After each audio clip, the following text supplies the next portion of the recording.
Hello students, welcome to Magnet Brains. मैं Rupali Verma. Magnet brains आपको 100% free education देता है, लेकिन साथ ही साथ हम कोशिश करते हैं कि आपकी पढ़ाई में अगर कुछ भी चेंजेस हो रहे हैं, जैसे एग्जाम्स आ रहे हैं या कोई भी नया अपडेट है, कुछ है, हर चीज़ के लिए हम आपको बताते रहें। और अगर आपको पढ़ाई में कोई भी समस्या हो रही है तो उसका भी हल लेकर आपके लिए हम उपस्थित हो जाएं। हमेशा कोशिश रहती है कि हम कोई भी तरीके से आपको परेशानी का सामना ना करने दें। इसी तरीके से आपकी पढ़ाई को और ज़्यादा आसान करने के लिए अब हम लेकर आए हैं मैग्नेट ब्रेन्स जो है वो बुक्स आपको प्रोवाइड कर रहा है, बुक्स और ई बुक्स। ये बुक्स और ई बुक्स आपको मिल रही हैं किंडरगार्टन से लेकर क्लास 12 तक के सभी सब्जेक्ट्स के लिए। अच्छा, बुक्स तो हैं, लेकिन इनको भी हमने अलग अलग कैटेगरीज में आपके लिए डिवाइड किया है। अब कैसी कैटेगरीज, जैसे कि हम लोग कोई भी जब चैप्टर पढ़ना शुरू करते हैं तो सबसे पहले हम डिटेल एक्सप्लेनेशन करते हैं। तो हमारी एक बुक रहेगी जिसमें हमारे सारे डिटेल एक्सप्लेनेशन रहेंगे, तो वो बुक हमारी हो जाएगी थ्योरी बुक। उसके बाद हम एनसीईआरटी सॉल्यूशन करते हैं तो एक बुक हमारे पास हो गई एनसीईआरटी सॉल्यूशन। अब जैसे अब हम करने जा रहे हैं मैग्नेट ब्रेन्स सैम्पल पेपर, तो उसी तरीके से एक बुक हो गई हमारे पास magnet brains sample paper solutions की बुक हो गई। हमने प्रीवियस ईयर क्वेश्चन पेपर किया है तो एक बुक हमारे पास प्रीवियस ईयर क्वेश्चन पेपर की बुक हो गई।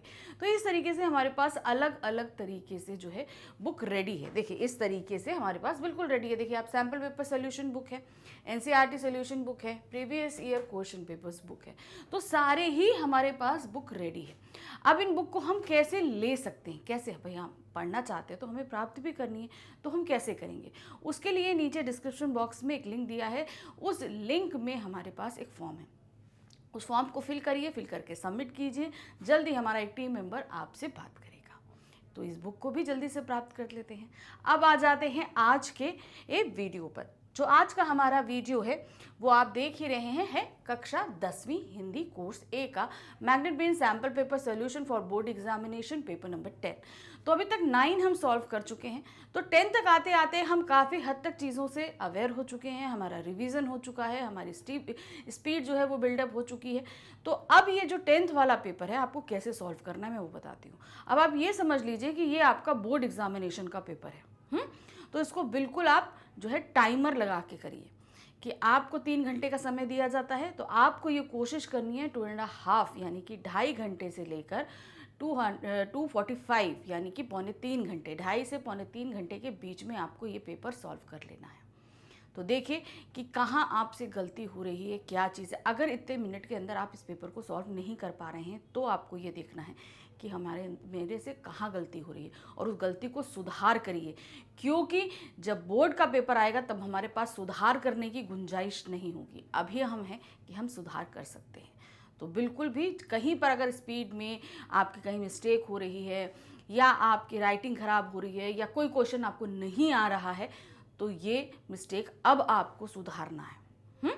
तो चलिए शुरू करते हैं आज का पेपर। हम सबसे पहले आपको पता है कि कुछ सामान्य निर्देश दिए जाते हैं, इनको हम देखेंगे। 3 घंटे का समय है, 80 मार्क्स का पूरा पेपर है।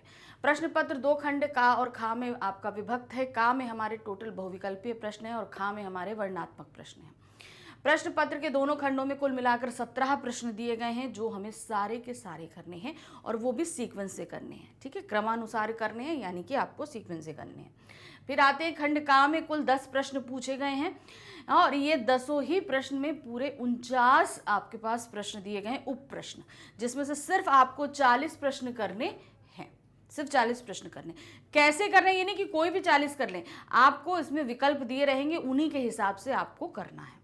फिर आते हैं खंड खा में कुल 7 प्रश्न दिए हैं और उनके साथ विकल्प हैं। खंड खा जो हमारा वर्णात्मक है उसमें 7 प्रश्न दिए गए हैं, सबके साथ विकल्प दिया गया है और इन विकल्पों को के निर्देशों को ध्यान में रखते हुए आपको काम करना है। तो ये तो हो गए कुछ सामान्य निर्देश। आ जाते हैं आज के प्रश्न पत्र पर। सबसे पहला हमारा जो है खंड का में हमारा शुरू हो रहा है बहुविकल्पीय प्रश्न। पहला प्रश्न है अपठित गद्यांश।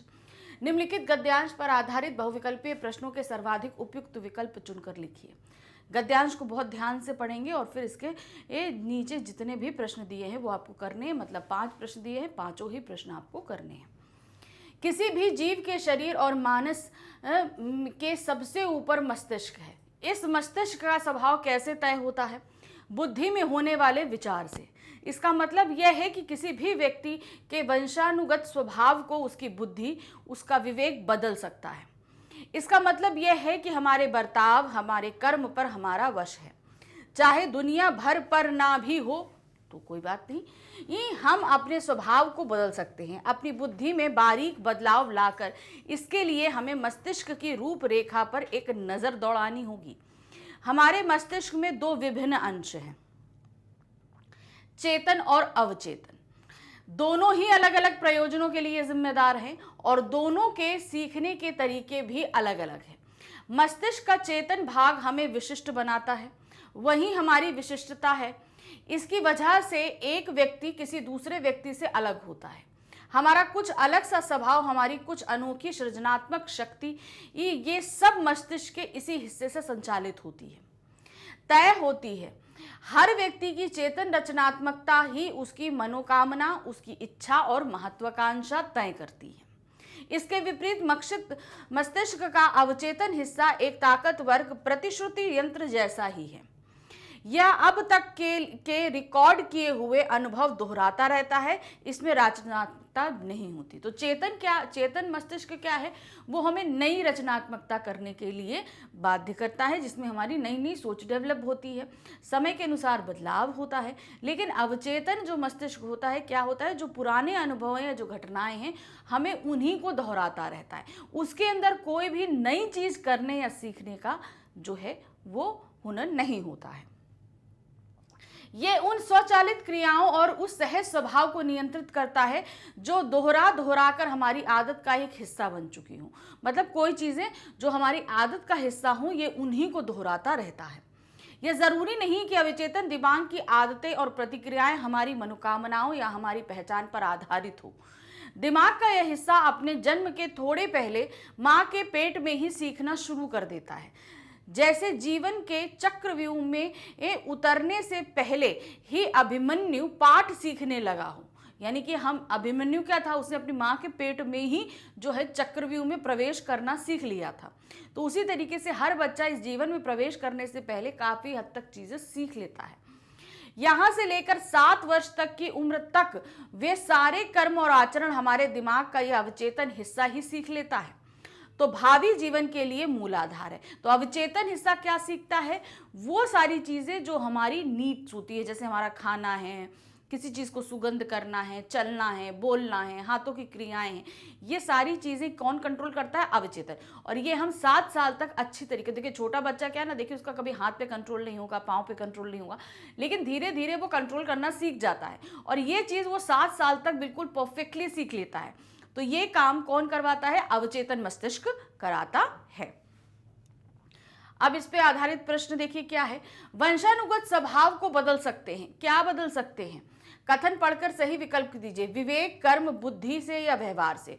तो क्या चीज बताई थी, वो है हम विवेक और बुद्धि से इन चीजों को बदल सकते हैं। तो सही हमारा क्या है, पहला और तीसरा। विवेक और बुद्धि से था, तो पहला और तीसरा हमारा एकदम सही है।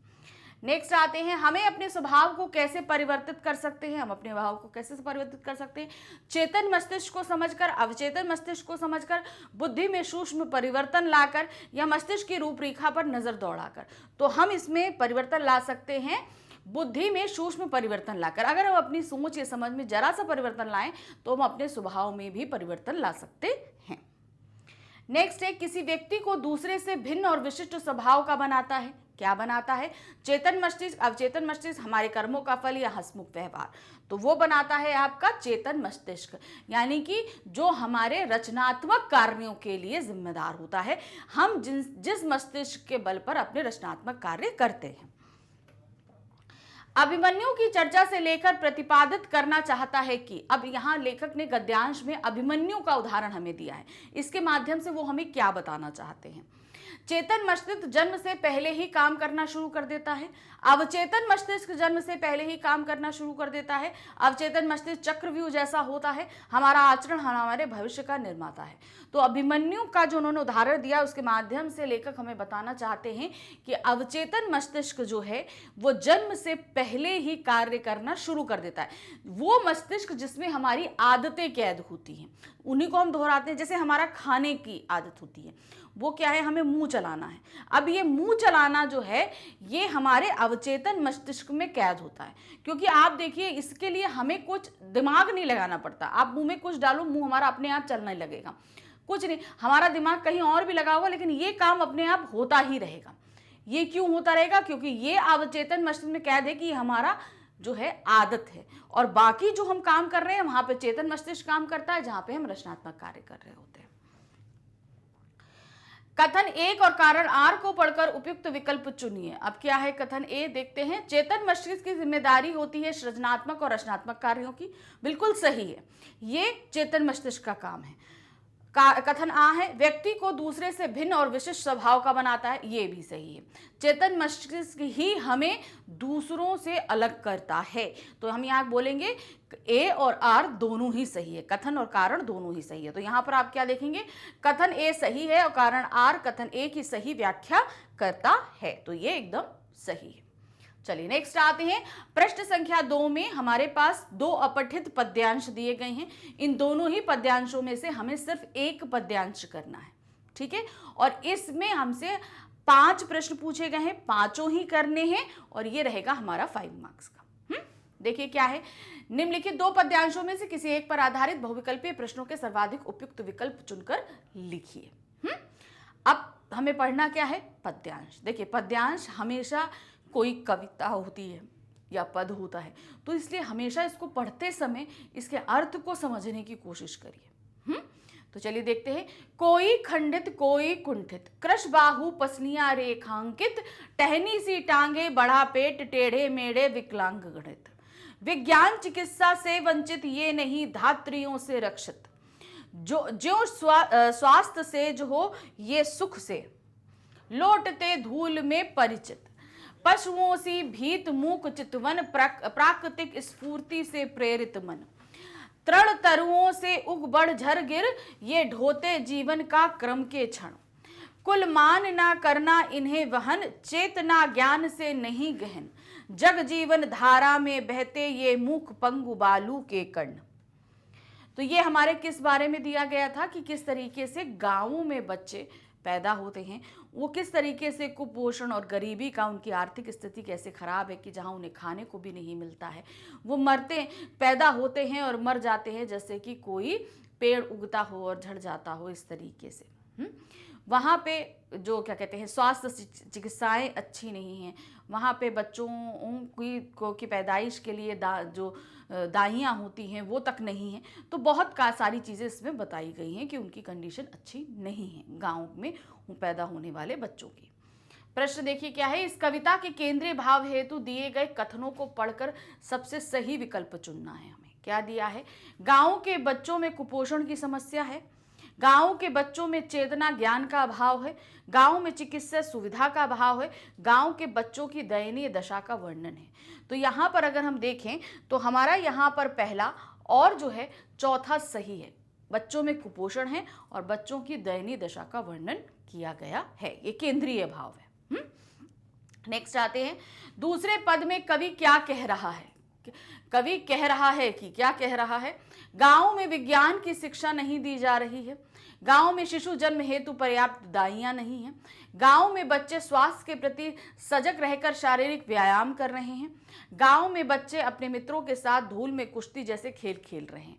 तो दूसरे में क्या था, धात्रियों के बारे में बोला गया था, तो सही क्या था, गांव में शिशु जन्म हेतु पर्याप्त दाइयां नहीं है।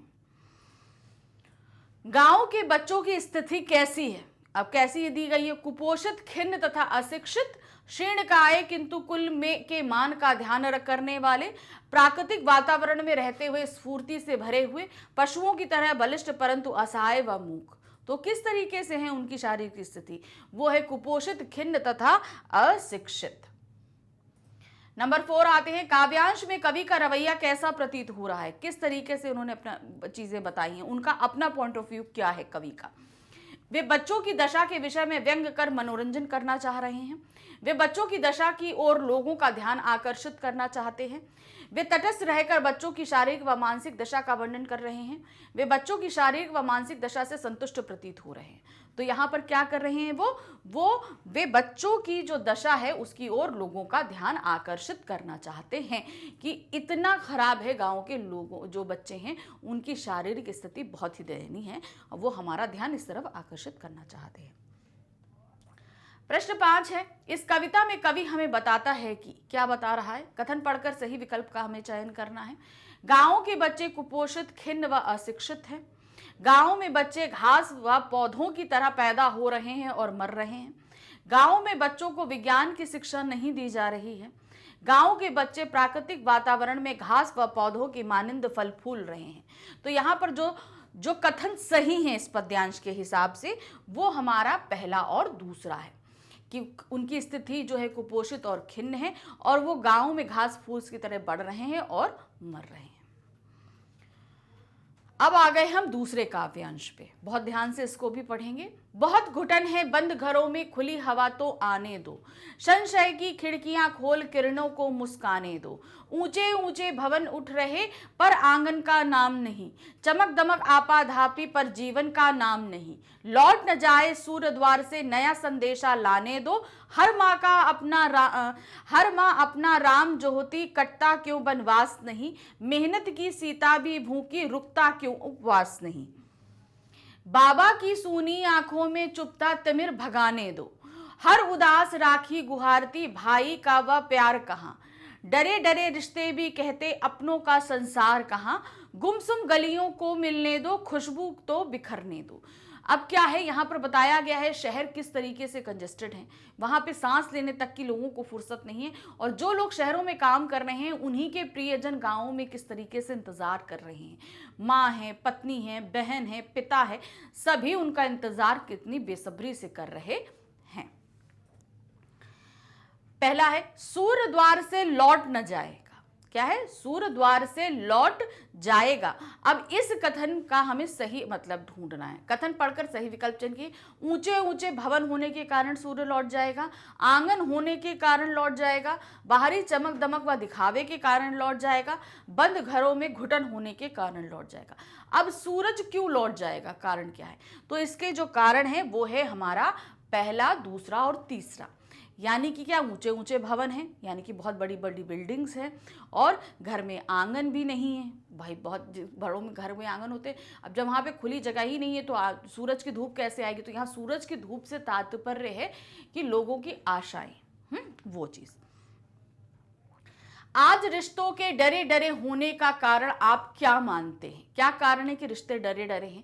अपनेपन की कमी के कारण, आतंक व भय का माहौल होने के कारण, भूख और बेकारी के कारण, पर्यावरण प्रदूषण के कारण। तो अब यहाँ पे बताया आज रिश्तों के डरे डरे होने का कारण है अपनेपन की कमी, अर्थात जो हमारे रिश्ते हैं उनमें अब इतना अपनत्व नहीं रह गया, इसलिए रिश्ते भी क्या है, वो डरे डरे और सहमे सहमे से हो गए हैं। तिमिर शब्द का अर्थ काव्य पंक्ति के संदर्भ में लिखिए। अब तिमिर का शब्द किसके साथ लिया गया है, पिता के साथ। तो यहाँ पिता क्या है, वो पुत्र के बिना अकेले हैं, तो यहाँ तिमिर का तात्पर्य है अकेलापन से। नेक्स्ट है, संशय की खिड़कियां खोल में अलंकार कौन सा है। अब संशय की खिड़कियां खोल में जो अलंकार है वो है आपका रूपक अलंकार। यहाँ पर जो है संशय की खिड़कियों में रूपक अलंकार है। यहाँ तो एक लिटरली खिड़कियों से तात्पर्य दिया गया है, और दूसरा जहाँ शंका है वो हमें वो शंकाओं को दूर करने के लिए बात कही जा रही है। तो यहाँ पर संशय और खिड़कियों में आपको रूप एकता दिखा दी गई, इसलिए यहाँ पर रूपक अलंकार है। कथन ए और कारण आर को पढ़कर उपयुक्त विकल्प चुनिए। अब क्या है, चलिए देखते हैं। अपनों से मेल जोल बढ़ाने से रिश्तों में मिठास आती है, बिल्कुल सही है। आज रिश्तों के डरे डरे रहने का कारण अपनेपन की कमी है।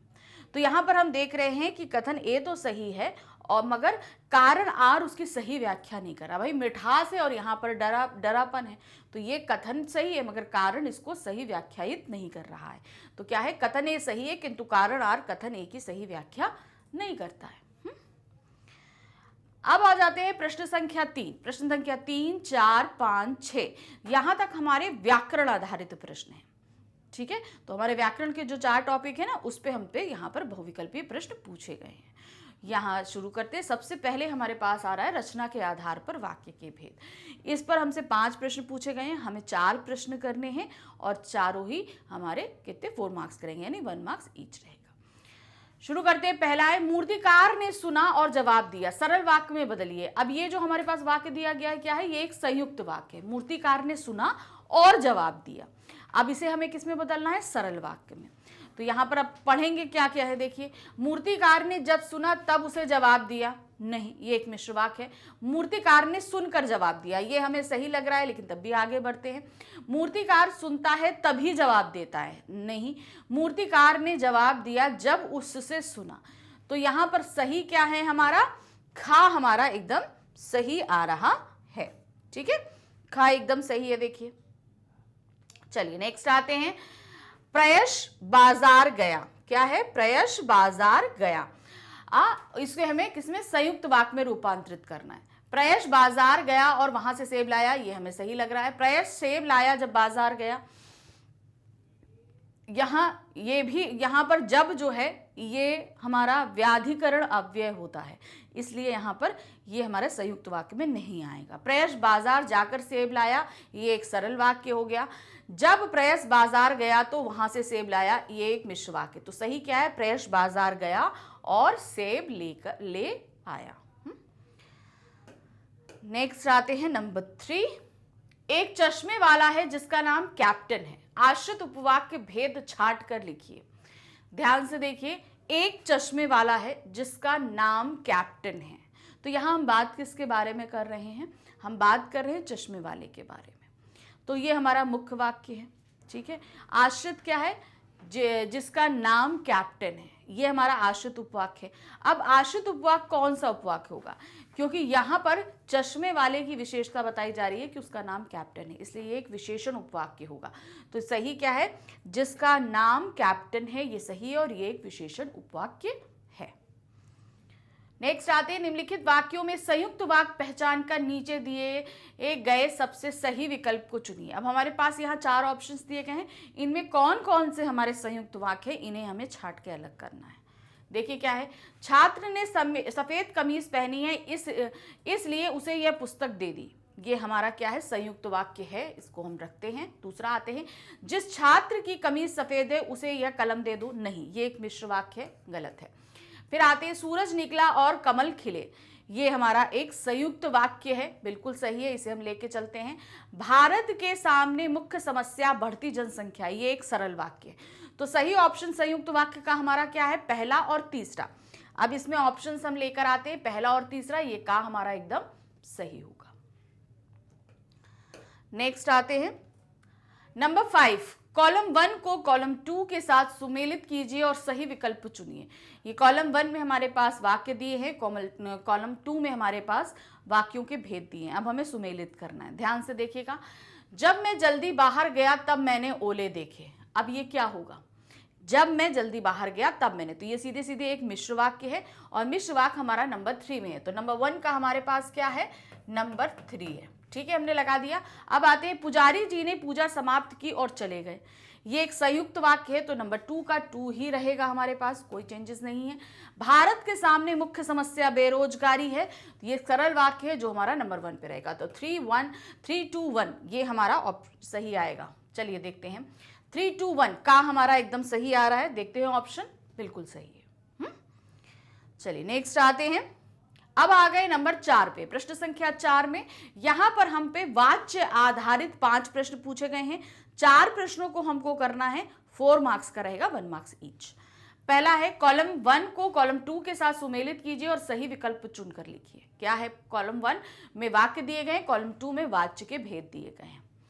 छात्रों से पढ़ा जाएगा, ये क्या है, ये एक भाववाच्य है, तो इसको हमने कहाँ लिख दिया, यहाँ पर, इसके आगे नंबर 2 लिख दिया। राकेश आगरा जाता है, ये एक कर्तवाच्य है, तो ये हमारा क्या हो गया, नंबर 1। फिर है, सड़क द्वारा आगरा जाया गया, तो यहाँ पर क्या है, ये एक कर्मवाच्य है, तो ये नंबर 3 ही हमारा यहाँ पर रहेगा, इसमें कोई चेंजेस नहीं है। तो 213 आया। ओके, देखते हैं कहां पर है 213, ये हमारा आ रहा है नंबर 1 का 2, नंबर 2 का 1 और नंबर 3 का 3, तो ये हमारा सही आ रहा है खा, एकदम सही है। चलिए आगे बढ़ते हैं। सेकंड क्वेश्चन, सुमन जल्दी नहीं उठती। ठीक है, प्रस्तुत वाक्य को भाववाच्य में बदलिए। अब सुमन जल्दी नहीं उठती, तो इसका अगर हम भाववाच्य बनाएंगे क्या होगा, सुमन से जल्दी उठा नहीं जाता। चलिए देख लेते हैं कहां पर है। सुमन जल्दी नहीं उठ पाती, नहीं। सुमन जल्दी से नहीं उठ सकेगी, ये भी नहीं है। सुमन जल्दी नहीं उठ पाएगी, ये भी नहीं है। सुमन से जल्दी नहीं उठा जाता, ये हमारा एकदम सही आ रहा है भाववाच्य का, तो घा हमारा एकदम सही है। नेक्स्ट आते हैं, निम्नलिखित में से कौन सा कर्तवाच्य का सही विकल्प है। अब हमें कर्तवाच्य का जो सही विकल्प है वो ढूंढ के निकालना है। परीक्षा के बारे में अध्यापक द्वारा क्या कहा गया, नहीं, ये कर्मवाच्य। परीक्षा के बारे में अध्यापक ने क्या कहा, ये एक कर्तवाच्य है, बिल्कुल सही है। आते आगे, परीक्षा के बारे में अध्यापक के द्वारा क्या कहा गया, ये भी एक कर्मवाच्य है। परीक्षा के बारे में अध्यापक को क्या कहें, ये तो सेंटेंस ही बदल गया, तो सही हमारा क्या हो गया, खा, ये हमारा सही है। परीक्षा के बारे में अध्यापक ने क्या कहा, ये एक कर्तवाच्य है। नेक्स्ट आते हैं नंबर 4, किसान के द्वारा खेत की जुताई की गई। प्रस्तुत वाक्य को कर्तवाच्य में बदलिए। वाक्य जो दिया गया है वो एक कर्मवाच्य है, इसे में बदलना किस में है, कर्तवाच्य में। और सेंटेंस क्या है, किसान के द्वारा खेत में जुताई की। अगर हम इसे कर्तवाच्य में बदलेंगे तो क्या होगा, किसान ने खेत में जुताई की। देखते हैं क्या है यहाँ पर, किसान द्वारा खेत में जुताई की जा रही है, नहीं।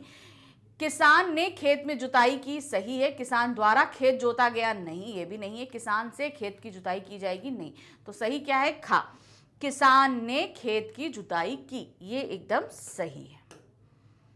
नेक्स्ट आते हैं नंबर 5, आओ यहां बैठा जा सकता है। इस वाक्य का वाच्य लिखिए। आओ यहां बैठा जा सकता है, ये वाच्य कौन सा है, सीधे सीधे हमको ये वाच्य लग रहा है भाववाच्य। बैठा जा सकता है मतलब हम अभी ना हम बैठे, ना हम किसी के द्वारा बैठने को बोल रहे हैं, हम सीधे से कि यहाँ बैठा जा सकता है, तो ये सीधे सीधे एक भाववाच्य है। नेक्स्ट आते हैं नंबर 5, यहां पर पद परिचय आधारित हमसे 5 प्रश्न पूछे गए हैं। 5 में से 4 प्रश्न करेंगे, 4 मार्क्स का है, 1 मार्क्स ईच रहेगा। पहला है, वह नित्य घूमने जाता है। अब नित्य का मतलब क्या होता है, रोज। अब यहाँ नित्य शब्द जो है ये सीधे सीधे एक अव्यय है और संबंधित है घूमने जाते से, तो ये सीधे क्या हो गया, क्रिया से संबंधित हुआ, तो सीधे सीधे क्रिया विशेषण है, अव्यय है। अब नित्य का मतलब क्या हो गया, वो रोज, यानी कि वो समय को बता रहा है, तो ये क्या हो गया, कालवाचक क्रिया विशेषण। ठीक है, इसके अलावा जो ऑप्शन है उन्हें आप कट मार दो। देखते हैं, गुणवाचक विशेषण नहीं है, रीतिवाचक क्रिया विशेषण नहीं है, अव्यय है, स्थानवाचक नहीं है, अव्यय है, कालवाचक क्रिया विशेषण, घूमना जाता क्रिया की विशेषता है, ये हमारा एकदम सही आ रहा है। ये देखिए कहा, तो कोई भी अगर आपके पास शब्द आता है तो सबसे पहले आपको देखना है कि वो शब्द क्या है, उसके अलावा जो भी ऑप्शन से कट करिए आपको आंसर्स बहुत इजीली मिल जाएंगे। नेक्स्ट आते हैं, रंग बिरंगे फूल देखकर मन प्रसन्न हो गया। रेखांकित पद का परिचय है। रंग बिरंगे शब्द किससे कनेक्टेड है, वो फूल से कनेक्टेड है। फूल क्या है, एक संज्ञा है, और संज्ञा शब्द की विशेषता जो शब्द बताते हैं वो विशेषण कहलाते हैं। तो ये तो हमें पता चल गया, रंग बिरंगे एक विशेषण है। कौन सा विशेषण है, ये क्या है, फूल के गुण को बता रहा है, तो सीधे सीधे क्या है, ये एक गुणवाचक विशेषण होगा। क्या है, ये गुणवाचक विशेषण है। इसके अलावा जो भी ऑप्शन है उन्हें कट मार दीजिए। संख्यावाचक विशेषण नहीं है, बाकी 3 देखिए गुणवाचक विशेषण है। ठीक है, अब हम यहां पर इसके बाद देखते हैं, सेकंड नंबर पे आ रहा है हमारा वचन। अब रंग बिरंगे फूल देखकर, तो सीधे सीधे ये बहुवचन है कि एक वचन, बहुवचन, तो एक वचन के ऑप्शन आप कट कर दो। लो, एक वचन का ऑप्शन कट करते ही हमें सही आंसर मिल गया। गुणवाचक विशेषण, बहुवचन, पुल्लिंग, फूल इसका विशेष्य है, एकदम सही ऑप्शन हमने निकाल लिया। स्टेप बाय स्टेप चलेंगे ना तो पद परिचय आपके लिए आसान हो जाएगा, बहुत आसान हो जाएगा। तो इसी स्टेप से आप अपना जितने भी सवाल पद परिचय के आएंगे सॉल्व करेंगे। नेक्स्ट क्वेश्चन है, बाग में कुछ महिलाएं बैठी थीं। अब बैठी थी क्या है, ये एक क्रिया है। कौन सी क्रिया है, अकर्मक क्रिया है, शाब्दिक क्रिया क्योंकि कोई कर्म नहीं है। बैठी थी, अब यहाँ पर ये एक स्त्रीलिंग है और थी तो भूतकाल है। तो समझ में आ गया अकर्मक क्रिया। तो पहले हम अकर्मक क्रिया के हिसाब से चलते हैं। तो जहां पर भी अकर्मक क्रिया उसे रखेंगे और सकर्मक क्रिया को हम कट कर देंगे। तो सकर्मक क्रिया हमने कट कर दिया, अकर्मक क्रिया हमने पास रखा। अब ये क्या है, एक वचन है कि बहुवचन है? ये बहुवचन है। तो देखिए ये बहुवचन है, ये एक वचन है, तो इसको कट कर दिया, ये हो गया बहुवचन, स्त्रीलिंग, भूतकाल। सिंपल निकल आया सीधे सीधे से, देखिए। चलिए नेक्स्ट आते हैं नंबर 4। वाह तुमने अच्छा काम किया। अब वाह क्या है, ये तो हमने देखते ही बता दिया कि ये एक क्या है, अव्यय है, और दूसरा क्या है, विस्मयादि बोधक है, और हर्ष सूचक है। मतलब हमें अरे वाह तो क्या है, हर्ष सूचक है। तो यहाँ पर अब देखते हैं समुच्च बोधक प्रशंसा सूचक नहीं, विस्मयादि बोधक हर्ष सूचक, संबंध बोधक हर्ष सूचक, निबात प्रशंसा। तो मैंने क्या बताया, विस्मयादि बोधक है और हर्ष सूचक है। निकल आया हमारा खा, देखिए एकदम सही। चलिए नेक्स्ट आते हैं नंबर 5। प्रधानाचार्य ने आपको बुलाया है। अंडरलाइन वर्ड क्या है, आपको। अब आपको शब्द क्या होगा मुझे आप बताओ। आप सीधे सीधे क्या हुआ, ये एक सर्वनाम शब्द है, ठीक। अब सर्वनाम के भेद पे आते हैं। ये कौन सा भेद है, पुरुषवाचक सर्वनाम है। निकल आया। अब पुरुषवाचक सर्वनाम के भी 3 भेद होते हैं, उत्तम पुरुष, मध्यम पुरुष और अन्य पुरुष। अब आपको, मैंने, आपको, तो ये आपको क्या हो गया, मध्यम पुरुष। क्लियर। ये क्या है, सर्वनाम है, पुरुषवाचक है, मध्यम पुरुष है। अब आते हैं कारक पे। आपको कौन सा कारक है यहाँ पर, पहले बताइए। ये एक कर्म कारक है, कर्ता ने कर्म को, तो ये कौन सा है, कर्म कारक है। लिंग हमें पता नहीं है कि स्त्रीलिंग है पुल्लिंग है, हम दोनों रख सकते हैं। तो अब इसी के हिसाब से बढ़ते हैं। सबसे पहले है सर्वनाम, पुरुषवाचक, मध्यम पुरुष। इसके अलावा जो भी ऑप्शन है उन्हें कट कर दीजिए। मध्यम पुरुषवाचक सर्वनाम रखते हैं, निजवाचक हटा दिया, उत्तम पुरुष हटा दिया। अब हमारे पास सिर्फ 2 ऑप्शन बचे हैं, मध्यम पुरुषवाचक, मध्यम पुरुषवाचक। अब ये स्त्रीलिंग है कि पुल्लिंग है हमें नहीं पता है, तो हम दोनों को लेकर चल रहे हैं। एक वचन है कि बहुवचन है, आपको बुलाया है, तो जाहिर सी बात है ये क्या है, एक वचन है, बहुवचन नहीं है। तो ये हमारा कट हो गया, एक वचन बचा, कर्म कारक है। सही कौन सा हो गया, गा हमारा। अब आते हैं प्रश्न संख्या 6 पे। अब इसमें हमारे सामने अलंकार पे आधारित 5 प्रश्न दिए गए हैं। हमको 4 प्रश्न करने हैं और 4 हमारे 4 मार्क्स के रहेंगे, 1 मार्क्स ईच। शुरू करते हैं।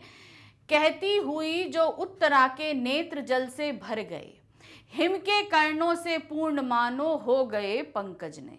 तो अब यहाँ पर क्या देख रहे हैं, अगर आपको अलंकार अच्छे से पता है तो आप पढ़ते ही समझ गए होंगे ये अलंकार कौन सा है। नहीं समझे हैं तो हम अर्थ के साथ समझा देते हैं। यहाँ पर क्या है, उत्तरा ने कहते कहते उसके नेत्र जो हैं जल से भर गए। ऐसा लग रहा है मानो जो पंकज अर्थात कमल जो हैं वो हिमकर्ण पड़ने से एकदम नए हो गए। हिमकर्ण मतलब क्या हुआ, ओस की बूंदे पड़ने से एकदम नए से हो गए। अब यहाँ पर क्या किया जा, मान लो ऐसा हो गया है, सपोज करने को बोला जा रहा है। तो यहाँ पर आपने देखा मानो शब्द का इस्तेमाल हुआ है। तो अब ये सीधे सीधे जहाँ पर हमसे कोई चीज़ मानो या सपोज करने की बात होती है, हमेशा वहाँ पर कौन सा होता है, उत्प्रेक्षा अलंकार होता है।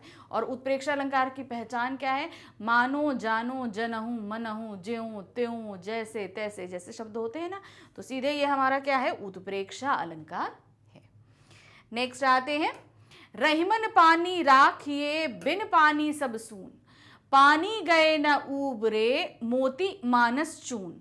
अब ध्यान रखिएगा, मोती मानस चून, और यहां पर क्या दिया गया है, पानी। जहां पर एक ही शब्द के साथ कई अर्थ जुड़े होते हैं वहां पर हमेशा क्या होता है, श्लेष अलंकार होता है। क्या है, राहिम जी कहते हैं कि पानी को हमेशा बचा के रखो, क्योंकि पानी के बगैर सब सूना हुआ है। क्योंकि पानी के बिना ना ही मोती का अस्तित्व है और ना ही पानी जो है वो, अगर कोई किसी मनुष्य के पास सम्मान नहीं है तो वो मनुष्य नहीं है। और चूने का अस्तित्व भी पानी, चूने का मतलब आटा, आटा जो है जब तक उसमें पानी नहीं मिलता तब तक वो भी अपने किसी काम का नहीं होता। तो यहाँ पानी के साथ 3 अर्थ जुड़े हैं, मोती के लिए चमक, मनुष्य के लिए सम्मान, और चूना यानी कि आटे के लिए अस्तित्व के साथ जुड़ी हुई है। तो एक शब्द से 3 अर्थ जुड़े हैं, तो यहाँ हमारा क्या होगा, श्लेष अलंकार। नेक्स्ट आते हैं। जहां अर्थ के कारण काव्य में सौंदर्य उत्पन्न होता है वहां होता है। अर्थ के कारण यानी कोई भी काव्य पंक्ति है उसको पढ़िए और उसके पढ़ने के बाद जो अर्थ निकलता है उससे सौंदर्यता बढ़ती है, तो वहां पे कौन सा अलंकार होता है? अर्थालंकार। अलंकार के दो भेद हैं, शब्दालंकार और अर्थालंकार। तो अर्थालंकार जो होता है वो क्या है? अर्थ के चमत्कार के कारण होता है। तो सही क्या है? अर्थालंकार। नेक्स्ट आते हैं, आगे नदियां पड़ी अपार, घोड़ा कैसे उतरे पार। राणा ने सोचा इस पार, तब तक चेतक था उस पार। तो महाराणा प्रताप का घोड़ा कौन था? चेतक। अब क्या था? बहुत बड़ी नदी थी और क्या थे? महाराणा प्रताप इस पार खड़े सोच रहे थे कि भाई ये घोड़ा उस पार कैसे जाएगा। राणा सोच ही रहे थे तब तक घोड़ा उस पार चला गया। क्या सोचने मात्र से उस पार जा सकता है या इतनी बड़ी नदी पार कर सकता है? तो यहाँ पर चेतक की बड़ाई करते हुए बात को बहुत ज्यादा बढ़ा चढ़ाकर बोल दिया गया है, इसलिए यहाँ पर अतिशयोक्ति अलंकार होगा। नंबर 5 है, किस काव्य पंक्तियों में उत्प्रेक्षा अलंकार है? 4 काव्य पंक्तियां दी गई, इसमें हमें उत्प्रेक्षा अलंकार की काव्य पंक्ति को छांट कर निकालना है। पहला है, कनक कनकते 100 गुणी मादकता अधिकाय। अब यहाँ पर क्या है? कनक शब्द 2 बार इस्तेमाल हुआ है और दोनों ही बार उसके अर्थ अलग अलग है। तो ऐसा क्या होता है? इसमें कौन सा होता है? एक कनक के लिए क्या है? सोना है और दूसरा कनक धतूरा है। एक को सोना खा ले, धतूरा खा ले तो आदमी पागल हो जाता है, दूसरा सोना अगर पा ले तो जो है आदमी पागल हो जाता है। तो कनक शब्द 2 बार आया, दोनों बार इसका अर्थ अलग है, इसलिए यहां पर कौन सा अलंकार है? यमक अलंकार है। तो ये हमारा नहीं हुआ उत्प्रेक्षा का। दूसरा आते हैं, मंगन को देख पट देत बार बार है। तो यहां पर जो पट शब्द है, ये पट शब्द, यहां पर एक शब्द के साथ 2 अर्थ जुड़े हैं। पहला क्या है? मांगने वाले व्यक्ति को देखकर हम बार बार वस्त्रों को दान में दे देते हैं। पहला अर्थ पट का यहां पर है वस्त्र, और दूसरा पट का मतलब होता है द्वार, यानी मांगने वाले व्यक्ति को देखकर हम बार बार दरवाजे को बंद कर देते हैं। तो एक शब्द के साथ 2 अर्थ जुड़े हुए हैं, तो यहाँ कौन सा अलंकार हो गया? वहां पर हो गया आपका श्लेष अलंकार। तो ये भी हमारा उत्प्रेक्ष अलंकार नहीं है। तीसरा आते हैं, सिर फट गया उसका वही मानो अरुण रंग का घड़ा। अब यहाँ पर देखिए क्या है? उसका सिर फट गया और रंग जैसे उससे निकल, खून ऐसे निकल रहा था मानो लाल रंग का भरा कोई घड़ा फट गया। मान लो ऐसा हुआ है, सपोज कर लो। तो यहां पर ये क्या है? उत्प्रेक्षा अलंकार है। ये एकदम सही। आए महंत बसंत, तो यहां पर बसंत को जो है महंत की उपाधि दी गई है, तो यहां पर एक मानवीयकरण अलंकार है, तो ये भी हमारा नहीं है। तो सही क्या है? गा हमारा उत्प्रेक्षा अलंकार का उदाहरण है। अब आ गए प्रश्न संख्या 7 पे। प्रश्न संख्या 7 में हमारी पुस्तक क्षितिज से जो है के जो गद्य खंड है उनके अध्याय में से एक गद्यांश हमारे सामने रखा गया है। इसको हमें पढ़ना है और इस पे आधारित 5 बहुविकल्पीय प्रश्न दिए गए हैं और 5 हमको यहाँ पर करने हैं। तो पहले हम पढ़ेंगे गद्यांश को। किसी दिन एक शिष्या ने डरते डरते खां साहब को टोका, बाबा आप यह क्या करते हैं? इतनी प्रतिष्ठा है आपकी, अब तो आपको भारत रत्न भी भूल चुका है, यह फटी तहमत ना पहना करें। अच्छा नहीं लगता, जब भी कोई आता है आप इसी फटी तहमत में सबसे मिलते हैं। खां साहब मुस्कुराए, लाड से भरकर बोले, धत पगली ई भारत रत्न हमको शहनाइया पे मिला है, लुंगिया पे नहीं। तुम लोगों की तरह बनाव श्रृंगार देखते रहते तो उम्र ही बीत जाती, हो चुकती शहनाई, तब क्या खाक रियाज हो पाता। ठीक है बिटिया, आगे से नहीं पहनेंगे, मगर इतना बताए देते हैं कि मालिक ने यही दुआ है, फटा सुर ना बख्शे। लुंगिया का क्या है, आज फटी है तो कल सी जाएगी। तो ये यहाँ पर क्या है? हमारा चैप्टर नौबत खाने में इबादत से लिया गया है। किस तरीके से बिस्मिल्लाह खां जो भारत रत्न प्राप्त व्यक्ति हैं, फटी लुंगी पहना देखकर उनकी एक शिष्या उनसे गुहार करती है कि ये मत पहनिए। अब इस पे आधारित प्रश्न क्या है? एक दिन खां साहब की शिष्या ने उन्हें क्या टोका? क्या टोका था भाई? देखते हैं। बाबा आप इतनी रियाज ना किया करें, बाबा आप फटी तहमत ना पहना करें, बाबा आप इतनी मेहनत ना किया करें। उपयुक्त सभी कथन सही है। तो सही क्या है हमारा? बाबा आप फटी तहमत ना पहना करें, ये उन्होंने प्रार्थना करी थी। नेक्स्ट आते हैं, उसने ऐसा क्यों कहा? आखिर शिष्य ने उनसे ऐसा क्यों कहा?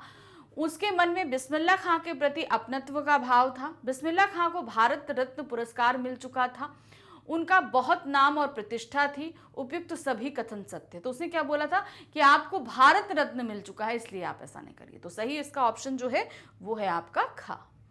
नेक्स्ट आते हैं, बिस्मिल्लाह खां ने उसे क्या समझाया। अब उन्होंने क्या समझाया था, भारत रत्न उन्हें सहनाई पे मिला है, लुंगी पर नहीं। सही है, हमें ऐसा ही अच्छा लगता है, बनाव श्रृंगार की अपेक्षा कला पे ध्यान देना चाहिए। तो यहां पर हम देखेंगे का और गा दोनों सही है, तो हमारा लास्ट ऑप्शन सही है जहां पर विकल्प का और गा दोनों कथन सत्य बताए गए हैं।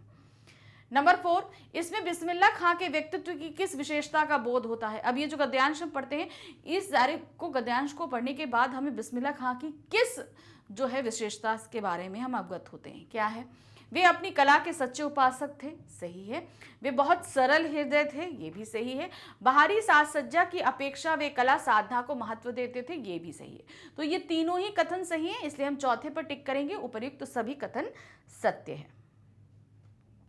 नंबर 5 आते हैं, बिस्मिल्लाह खां ने खुदा से क्या दुआ मांगी। अब उन्होंने खुदा से क्या दुआ मांगी थी, मालिक फटा सुर ना बख्शे, मालिक धन दौलत बख्शे, मालिक नाम शोहरत बख्शे, या इनमें से कोई नहीं। तो उन्होंने क्या बोला था, मालिक फटा सुर ना बख्शे। तो यहां पर सही क्या है, का ऑप्शन हमारा एकदम सही है। अब आते हैं प्रश्न संख्या 8 पे। हमारे गद्य पाठों में से ही 2 प्रश्न यहां रखे गए हैं, दोनों ही प्रश्न हमें करने हैं, 2 मार्क्स के हैं।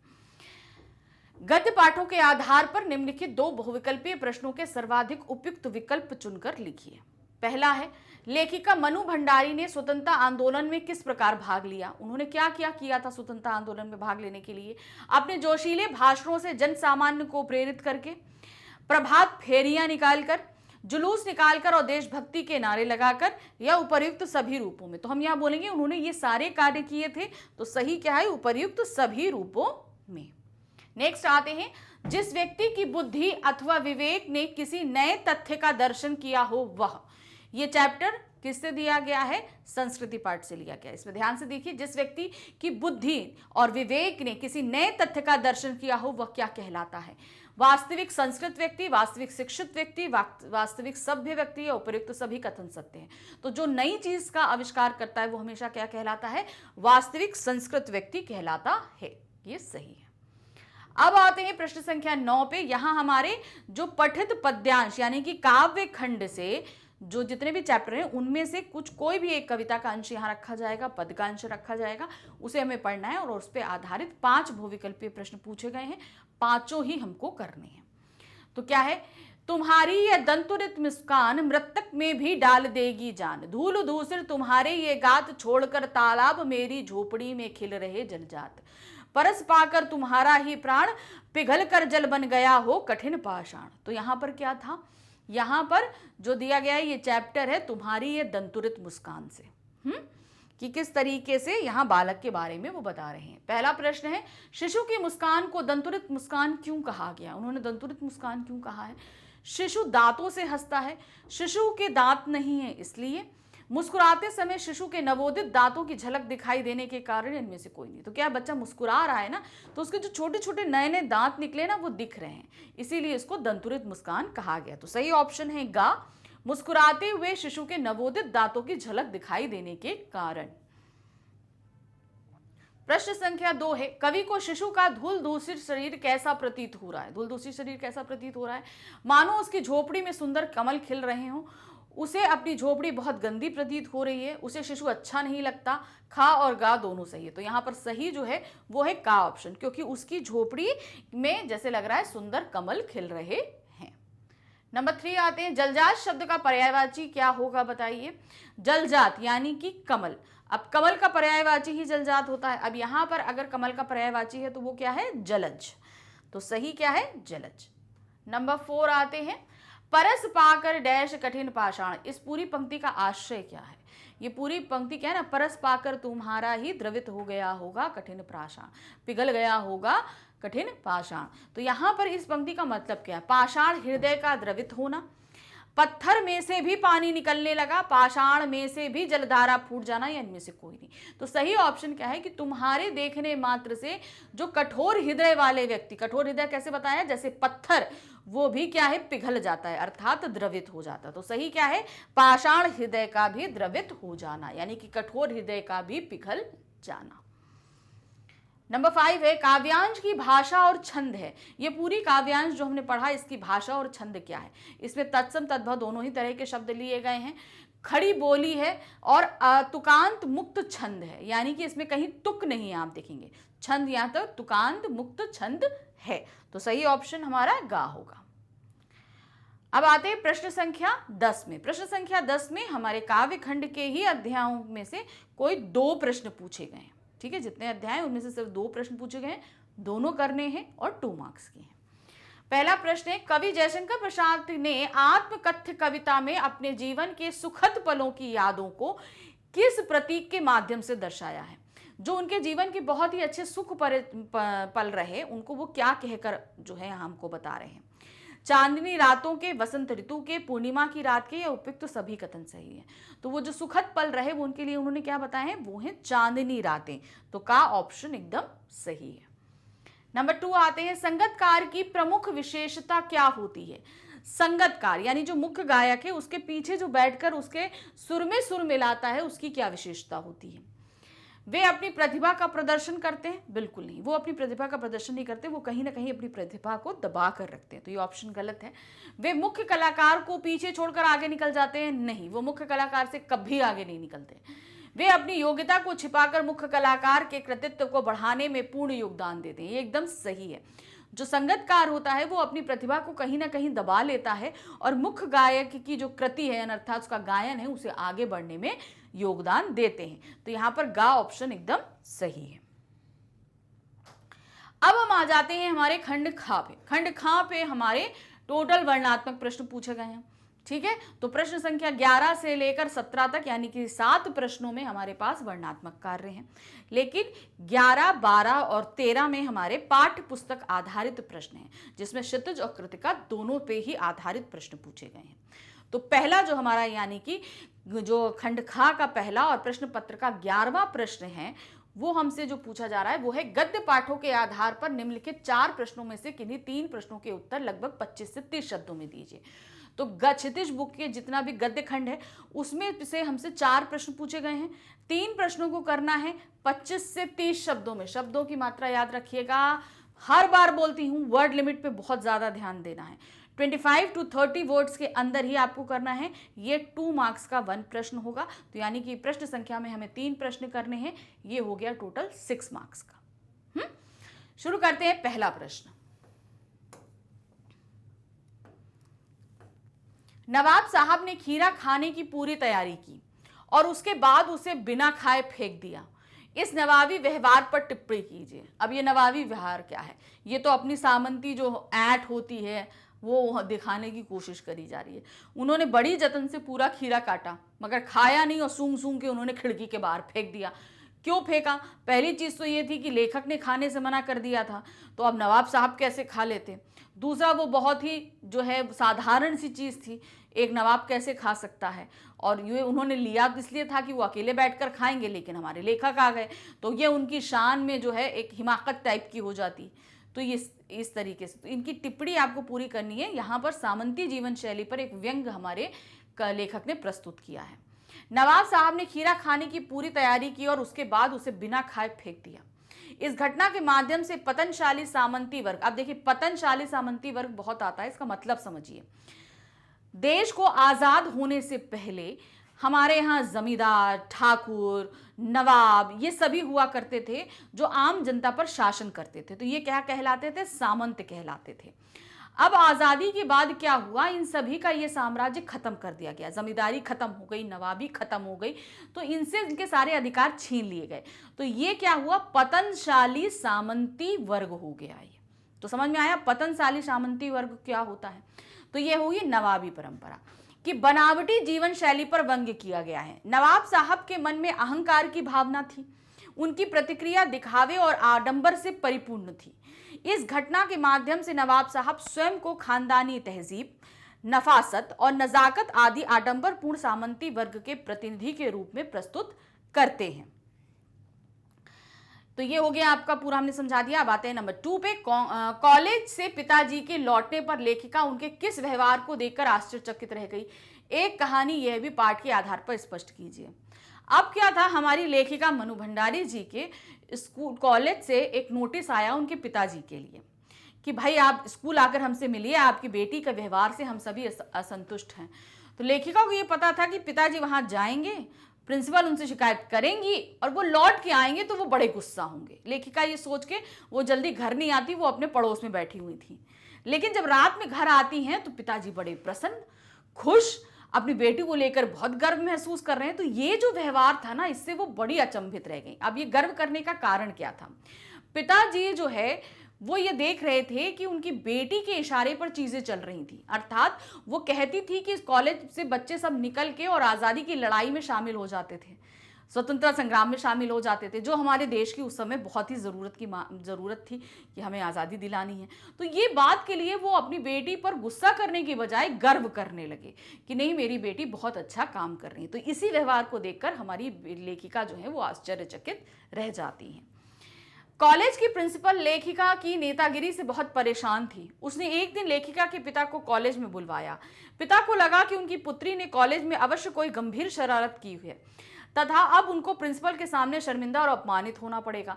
इन विचारों के आने से वह घबरा गए और बड़े तनाव से कॉलेज पहुंचे। प्रिंसिपल ने लेखिका के सारे कारनामे पिता को सुनाए। उन्होंने कहा कि उन्हें कॉलेज चलाना मुश्किल हो रहा है। बेटी की इस वीर गाथा पर पिता पर उल्टा प्रभाव पड़ा। अब वीर गाथा थी क्योंकि भाई ये बहुत ही अच्छी काम कर रही थी वो। उन्हें अपनी पुत्री के रौब दाब पर बड़ा गर्व महसूस हुआ। उन्होंने प्रिंसिपल के सामने खेद प्रकट करने के बजाय कह दिया कि यह आंदोलन तो वक्त की पुकार है, क्योंकि उस समय पूरे देश में स्वतंत्रता आंदोलन बुरी तरीके से छिड़ा हुआ था। किसी को उससे जुड़ने से कैसे रोका जा सकता है। घर आकर उन्होंने बड़े गर्व के साथ लेखिका को सारी बातें बताई। बेटी के लिए उनके हृदय में प्रशंसा का भाव उमड़ रहा था, उनका कंठ गदगद हो रहा था। यह देख और सुनकर लेखिका चकित रह गई। उसने तो सोचा था कि कॉलेज से लौटकर पिता उस पर खूब बरसेंगे। हो सकता था कि उसका कॉलेज जाना ही बंद कर दें, परंतु इसके विपरीत अपनी प्रशंसा सुनकर उसे अपनी आंखों और कानों पर विश्वास नहीं हो रहा था। तो ये घटना क्या सोची गई थी और क्या हो जाती है, ये सभी के लिए आश्चर्यचकित बात थी। नेक्स्ट क्वेश्चन आते हैं। एक संगीतज्ञ के रूप में खां साहब का जीवन हमें विद्यार्थी जीवन के लिए किन मूल्यों की शिक्षा देता है? देखिए, बिस्मिल्लाह खां भारत रत्न प्राप्त शहनाई वादक थे। उन्होंने बचपन से लेकर अपनी ताउम्र, मतलब इतने बड़े शहनाई वादक हो चुके थे तो शायद उन्हें जरूरत नहीं थी कि वो रियाज करते या कुछ करते, लेकिन तब भी जब तक वो रहे तब तक वो रियाज के लिए वक्त देते। रियाज मतलब क्या हुआ? प्रैक्टिस, जिसे हम अध्ययन कहते हैं। तो बच्चों को क्या सीख लेनी चाहिए? आपने चाहे जितना पढ़ा हो, आप चाहे जितना जानते हो, आपके लिए प्रैक्टिस मस्ट है। किसी भी सब्जेक्ट में हो, आप जितना प्रैक्टिस करेंगे आप उतना परफेक्ट होंगे। परफेक्शन की कोई लिमिट नहीं होती है कि बस यहां तक आप आ गए, इसके आगे आप बढ़ नहीं सकते। आप खुद अपने आप को बीट कर सकते हैं। आपने अगर एक लेवल डिसाइड किया है कि मान लीजिए स्कूल में आप सबसे टॉप पे हैं, तो अब ये नहीं है कि ये आपका एंड है। आप प्रैक्टिस करिए, उस टॉप से भी आगे निकल सकते हैं, क्योंकि आप अपने स्कूल में अभी टॉप पर हैं, उसके बाद अपने कॉलेज में टॉप पे हो सकते हैं, आप अपने स्टेट, अपनी सिटी में हो जा सकते हैं, फिर स्टेट में हो सकते हैं, फिर नेशनल लेवल हो सकता है, इंटरनेशनल लेवल हो सकता है। तो ये सभी डिपेंड करता है किस पे? आपकी प्रैक्टिस पे। और ये सीख हमें किससे मिलती है? बिस्मिल्लाह खां जी से, जिन्होंने मरते दम तक प्रैक्टिस कभी नहीं छोड़ी। उनको भारत रत्न प्राप्त हुआ था, भारत का सर्वोच्च पुरस्कार, उसके बाद भी वो बराबर प्रैक्टिस करते रहे। ठीक है, तो विद्यार्थियों को यह शिक्षा लेनी चाहिए। संगीतज्ञ खां साहब विद्यार्थियों के लिए आदर्श हैं। जिस प्रकार खां साहब को संगीत के प्रति सच्ची लगन थी, उसी प्रकार विद्यार्थियों को भी सच्ची लगन में व बनाव श्रृंगार की अपेक्षा सादगी जीवन व्यतीत करना चाहिए और समर्पण, अहंकारहीनता की भावना होनी चाहिए। हिंदू मुस्लिम भाईचारे और धार्मिक मेलजोल को बढ़ावा देकर सांप्रदायिक सौहार्द बनाए रखना चाहिए। आप एक स्टूडेंट हैं तो कभी भी जात पात को लेकर, स्टूडेंट हो या आप कभी भी अपनी लाइफ में जाति, धर्म, वर्ग, वर्ण कुछ नहीं होता, सब इक्वल होते हैं। जब भगवान ने हमें एक जैसा बनवाया है तो हमें कभी भी इन चीजों पे लेकर भेदभाव नहीं करना चाहिए। सभी को समन्वयकारी दृष्टि से देखना चाहिए। बिस्मिल्लाह खां के विचारों, भावनाओं और व्यवहार से दोनों संप्रदायों को एक होने और भाईचारे के एक सूत्र में बंधे रहने की प्रेरणा मिलती है। तो सिर्फ यहाँ पर हमने अध्ययन नहीं देखा, हमने क्या देखा? आपको सौहार्द, भाईचारा, अहंकारहीनता, सादगीपूर्ण जीवन, बहुत सारी चीजें हमें देखने को मिल रही हैं जो हमें अपने जीवन में अपनानी चाहिए। नेक्स्ट आते हैं, रात के तारों को देखकर ना सो सकने वाली मनीषी को प्रथम पुरस्कर्ता क्यों कहा गया है? संस्कृति पाठ के आधार पर उत्तर दीजिए। अब देखिए, ध्यान से देखिएगा, मनीषी जो है जिसे प्रथम पुरस्कार प्राप्त हुआ था। अब जब आपको मान लीजिए किसी भी चीज में प्रथम पुरस्कार प्राप्त हो तो आप कितने खुश होगे, इत्मीनान की नींद आएगी। लेकिन मनीषी को उस रात नींद नहीं थी। कारण क्या था? क्योंकि वो अभी सेटिस्फाई नहीं थी, वो कुछ और ही खोज करना चाहती। कहते हैं ना, हमारे पास जब सारे सुविधा संपन्न सब कुछ होता है तो हमें लगता नहीं अब हम इत्मीनान से हैं। तो ये संस्कृत व्यक्ति की पहचान नहीं होती। संस्कृत व्यक्ति कौन होता है? जो हमेशा दूसरों की भलाई के लिए किसी चीज की खोज में लगा रहता है। तो मनीषी क्या थी? उसे उस रात नींद नहीं आ रही थी, वो तारों को देख रही थी क्योंकि उसके पीछे छिपी हुई दुनिया को जानना चाहती थी, कुछ खोजना चाहती थी। अर्थात वो प्रथम पुरस्कार पाने के बाद भी संतुष्ट नहीं थी क्योंकि उसका टारगेट कहीं उससे आगे था। तो क्या है? रात के तारों को देखकर ना सो सकने वाली मनीषी को प्रथम पुरस्कर्ता कहा गया है, जिसे सर्वप्रथम हमारे ज्ञान को आगे बढ़ाया। ऐसा व्यक्ति वही हो सकता था जो पेट भरा होना और तन ढका होने पर भी रात को इसलिए नहीं सो पाया कि वह तारों भरे आकाश के रहस्य को जानने के लिए बेचैन था। उसका तन ढका था, उसका पेट भरा था, वो पूरी तरीके से संपन्न था, लेकिन तब भी नहीं सो पा रहा था। क्यों? क्योंकि उसे तारों के रहस्य को जानना था। आशय यह है कि संस्कृत मनुष्य ने ही प्रथम बार हमारे ज्ञान में बुद्धि जगाया होगा। ठीक है, तो हमारे क्या है कि ज्ञान आपको पाना है, आगे बढ़ना है, इसकी बुद्धि उसी ने हमें जगाई। अब आते हैं प्रश्न संख्या 12 में। यहां हमारे पद्य पाठों के आधार पर 4 प्रश्न दिए गए हैं। 3 प्रश्नों को करना है, 25 से 30 शब्दों के बीच में करना है। 2 मार्क्स का एक प्रश्न है, तो बहुत सावधानी से करेंगे। पहला प्रश्न है, स्मृति को पाथेय बनाने से कवि का क्या आशय है? कवि ने क्यों कहा है कि हम स्मृति यानी कि हमारी जो यादें हैं, ठीक है, स्मृति का क्या मतलब होता है? हमारी जो पुरानी यादें हैं, उन्हीं को आगे जीने का सहारा उन्होंने बताया। पाथेय मतलब आगे जीने का सहारा। तो क्या है? वह स्मृति कवि का सहारा है। कवि का वर्तमान जीवन व्यथा से पूर्ण है, यानी कि दुख और तकलीफ से पूरी तरह परिपूर्ण है। इस समय उसके जीवन में निराशा है, इसलिए कवि ने अपने जीवन की मधुर स्मृतियों को अपने जीवन यात्रा का पाथेय बनाया है, जिसके कारण वह जीवन बिताने में समर्थ हो। तो मतलब अभी उसके जीवन में बहुत दुख तकलीफ है, तो उसके जीवन में जो पहले अच्छी यादें रही, अब उसकी अच्छी यादें किससे संबंधित थी? उसकी पत्नी से संबंधित थी। तो उसी को उससे सहारा क्या बनाया है? अपने आगे जीवन का रास्ता, मतलब सहारा बनाया है कि इससे हम अपना आगे का जीवन जो है वो व्यतीत कर लेंगे। नेक्स्ट है, फसल कविता में हाथों के स्पर्श की गरिमा किसे कहा गया है? किसानों की मेहनत को। एक नहीं, 2 नहीं, हजारों किसानों की मेहनत से ही ये फसल तैयार होती है।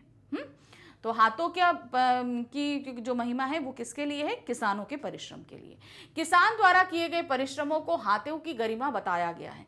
किसान के योगदान, अथक परिश्रम की सराहना की गई है। इसके परिश्रम के कारण ही फसल अस्तित्व में आती है। तो फसल का अस्तित्व में आने का कारण क्या है?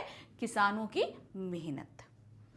प्रश्न संख्या 3 है, संगतकार की हिचकती आवाज उसकी विफलता क्यों नहीं है? अब वो संगतकार मुख्य गायक से बहुत अच्छा गा सकता है, लेकिन तब भी वो अपनी आवाज को दबाता है और उसको दबाने के चक्कर में उसकी आवाज में हिचक आती है। कारण क्या है? वो मुख्य गायक की आवाज से आगे नहीं निकलने देना चाहता, वो उसको सम्मान दे रहा है। संगतकार योग्य होते हुए भी जानबूझकर अपनी आवाज को नीचा रखता है और अपनी भूमिका को मुख्य गायक का सहयोग करने तक ही सीमित रखता है। अपनी आवाज क्या? सिर्फ वो उसको सहयोग दे रहा है, इससे आगे वो बढ़ना नहीं चाहता है। नेक्स्ट क्वेश्चन है नंबर 4, बच्चे की मुस्कान और एक बड़े व्यक्ति की मुस्कान में क्या अंतर होता है? भाई जाहिर सी बात है, बच्चे की मुस्कान निश्चलता मासूमियत देती है, बड़े की मुस्कान बनावट दे सकती है। तो यहाँ पर क्या देंगे? बच्चे की मुस्कान में निश्चलता और मासूमियत होती है, दिल में किसी के लिए दुर्भावना नहीं होती, जबकि बड़े व्यक्ति की मुस्कान में चालाकी, स्वार्थ तथा किसी के प्रति दुर्भावना भी छिपी हो सकती है। क्योंकि भाई बच्चा जो है उसको सोच समझ नहीं सकता है, इसलिए उसमें बिल्कुल भी निर्मलता होती है। अब आगे प्रश्न संख्या 13 पर। 13 पे हमारे पूरक पाठ्य पुस्तिका है ना कृतिका, उसमें से हमारे सामने 3 प्रश्न रखे गए हैं। 3 में से सिर्फ 2 प्रश्न को करना है, लेकिन 50 से 60 शब्दों के बीच हमें करना है, ये ध्यान रखिएगा। 50 to 60 वर्ड। एक प्रश्न हमारा होगा 4 मार्क्स का। तो पहला प्रश्न है, क्योंकि 3 प्रश्न पूछे गए हैं, 2 करने हैं, तो तीनों ही हम आपको बताते हैं। पहला है, बच्चे रोना धोना, पीड़ा, आपसी झगड़े ज्यादा देर तक अपने साथ नहीं रखते। माता का अंचल पाठ के आधार पर इस कथन का उदाहरण सहित स्पष्ट कीजिए। अभी देखिए इसमें कई चीजें थी। जब मास्टर साहब डांटते हैं तो बच्चा रोता है, माँ पिताजी की गोद में आता है, फिर अपने बच्चों मित्रों को खेलते देखता है, उतर जाता है। तो कई उदाहरण पाठ में ऐसे मौजूद हैं। देखिए क्या है, माता का अंचल पाठ से पता चलता है कि बच्चे अपनी पीड़ा, आपसी झगड़े, रोना धोना आदि अधिक देर तक अपने पास नहीं रखते। वे दुखी होने पर रोज चिल्लाकर और प्रसन्न होने पर उछल कूदकर अपनी भावनाएं व्यक्त कर देते हैं। बच्चे कभी भी अपने मन पर बोझ नहीं रखते। कोई भी रुचिकर स्थिति आते ही वे रोना धोना भूलकर आनंदित हो जाते हैं। जिस प्रकार भोलानाथ अपने साथियों को देखकर रोना सिसकना भूलकर उनके साथ हंसने खेलने में मग्न हो जाता है। तो जो डांट पड़ी थी वो कहीं ना कहीं उसकी गायब हो जाती है और वो फिर से खेलना शुरू कर देता है। प्रश्न संख्या 2 है, साना साना हाथ जोड़े पाठ में कहा है कि कटाव पर किसी दुकान का ना होना वरदान है। ऐसा क्यों? भारत के अन्य प्राकृतिक स्थानों को वरदान बनाने में युवा नागरिक की क्या भूमिका हो सकती है? देखिए, कोई भी पर्वतीय क्षेत्र है, कोई भी क्षेत्र है, वो अपनी प्राकृतिक छटा में रहता है, फिर वहां पर दुकान बन जाती है, पर्यटक पहुंचते हैं, पोल्यूशन होता है, जिसके कारण वहां की जो प्राकृतिक छटा होती है वो कहीं ना कहीं मिट जाती है। तो इसलिए कटाव पर अगर दुकान नहीं है तो इसका मतलब है कि वो अभी भी प्रकृति से परिपूर्ण है, वो अभी पोल्यूटेड नहीं हुआ है। कटाव पर किसी दुकान का होना उसके लिए वरदान है, क्योंकि यदि वहां पर दुकानें खुल जाएंगी तो उस स्थान का व्यवसायीकरण हो जाएगा। ऐसे में शायद वहां का प्राकृतिक सौंदर्य नष्ट हो जाएगा। अभी वहां आने जाने वाले लोगों की संख्या सीमित है। दुकानें खुलने पर आने वाले पर्यटक यहां गंदगी फैलाएंगे। वाहनों के आवागमन से यहां के तापमान और प्रदूषण में भी वृद्धि होगी। इस स्थान और अन्य पर्यटन स्थलों की सुंदरता को बनाए रखने में युवा नागरिक महत्वपूर्ण योगदान दे सकते हैं। वे इन स्थानों की स्वच्छता का विशेष ध्यान रखें, वृक्षों को ना काटें, सार्वजनिक वाहनों का प्रयोग करें, नदियों एवं अन्य जल स्रोतों को दूषित ना करें एवं प्राकृतिक संसाधनों का संरक्षण करें। साथ ही लोगों का पर्यावरण संरक्षण के प्रति जागरूक करें। तो मतलब कि एक युवा होने के नाते हम ये सारे कार्य कर सकते हैं पर्यावरण संरक्षण के लिए। प्रश्न संख्या 3 है, आगे जी हिरोशिमा पर कब कविता लिख पाए? यह कविता उन्होंने किस परिस्थिति में लिखी? देखिए, उन्होंने पहले तो लेख लिखा था, जब तक वो वहां जाकर वहां की चीजों का उन्होंने उनके अंतर से दबाव नहीं डाला, तब तक वो कविता नहीं लिख पाए। कविता लिखने में इनका अंदरी और बाहरी दोनों दबाव रहा, लेकिन ज्यादातर अंदरूनी दबाव रहा। कारण ये था क्योंकि जब ये हिरोशिमा वहां गए, वहां पर परमाणु बम के विस्फोट से जो लोग थे पीड़ित, उनको देखा, उस पत्थर को देखा जिस पर आकृति थी, तो इन सब चीज़ों से वो बहुत ज़्यादा आहत हुए और आंतरिक दबाव के कारण उन्होंने कविता लिखी, जिसमें थोड़ा सा बाहरी दबाव भी शामिल था। अब बाहरी दबाव मतलब उनके जो क्या कहते हैं आयोजक होते हैं, जो उनके संपादक होते हैं, उनका दबाव रहता है कि आप कविता लिखिए। आर्थिक दबाव भी हो सकता है, भाई आर्थिक दबाव, भाई कवि है तो लेखन कार्य के लिए कुछ मूल्य लेगा, वो भी एक दबाव हो सकता है। हिरोशिमा कविता अग्गे की अंतः और बाह्य दबावों का परिणाम है। जापान में जब अग्गे जी हिरोशिमा नगर गए, वहां अस्पताल में उन घायल मरीजों को देखा जो परमाणु बम के विस्फोट से घायल होकर उसके दुष्परिणामों को वर्षों बाद भी झेल रहे थे। तो उनकी संवेदनाओं की किसी ने झंझोर दिया। बाद में उन्होंने पत्थर पर अंकित एक आदमी की छाया देखी और यह अनुमान लगाया कि बम विस्फोट के समय यह आदमी पत्थर के पास खड़ा होगा और बम से निकली रेडियोधर्मी विकिरणी के कारण पत्थर पर उसकी छाया अंकित हो गई होगी। तो ये भी जो है किस तरीके से उनको अंदर तक झंझोड़ा था इन सारी चीजों ने। पत्थर जल गया, आदमी भाप बनकर उड़ गया। उस क्षण अग्गे जी हिरोशिमा बम विस्फोट के भोक्ता बन गए और इसी से वह विवशता जागी जो बुद्धि के क्षेत्र को पाकर संवेदना के क्षेत्र में आ गई। धीरे धीरे कवि ने स्वयं को उससे अलग किया और बाद में भारत में वह रेल के सफर कर रहे थे तब हिरोशिमा से आकर कविता उन्होंने लिखी थी। तो मतलब जो बौद्धिक तौर पे जब उन्होंने हिरोशिमा पर उन्होंने बम विस्फोट पढ़ा था तो उन्होंने बौद्धिक क्षेत्र में आकर हिरोशिमा पर लेख लिखा था, लेकिन जब उन्होंने वहाँ जाकर ये सारी चीज़ें देखी तो वो बौद्धिक क्षेत्र से अलग हुए और संवेदनीय क्षेत्र में आ गए और तब उन्होंने उस कविता का निर्माण कर दिया। अच्छा, अब हमारी पाठ्य पुस्तक पे आधारित प्रश्न खत्म हो गए। अब हम आ गए प्रश्न संख्या 14 पे, जहां से हमारे लेखन कार्य शुरू हो रहे हैं। 14, 15, 16, 17 ये चारों पे हमारे पास लेखन कार्य हैं। अब कौन कौन से लेखन कार्य हैं? जिसमें अनुच्छेद लेखन, पत्र लेखन, विज्ञापन लेखन, संदेश लेखन, ईमेल लेखन और स्ववृत्त लेखन, ये चीजें आपसे पूछी गई हैं। तो सबसे पहले आ रहे हैं प्रश्न संख्या 14 पे। निम्नलिखित 3 विषयों में से किसी एक विषय पर लगभग 120 शब्दों में सार गर्भित अनुच्छेद लिखिए। अब आपको क्या लिखना है?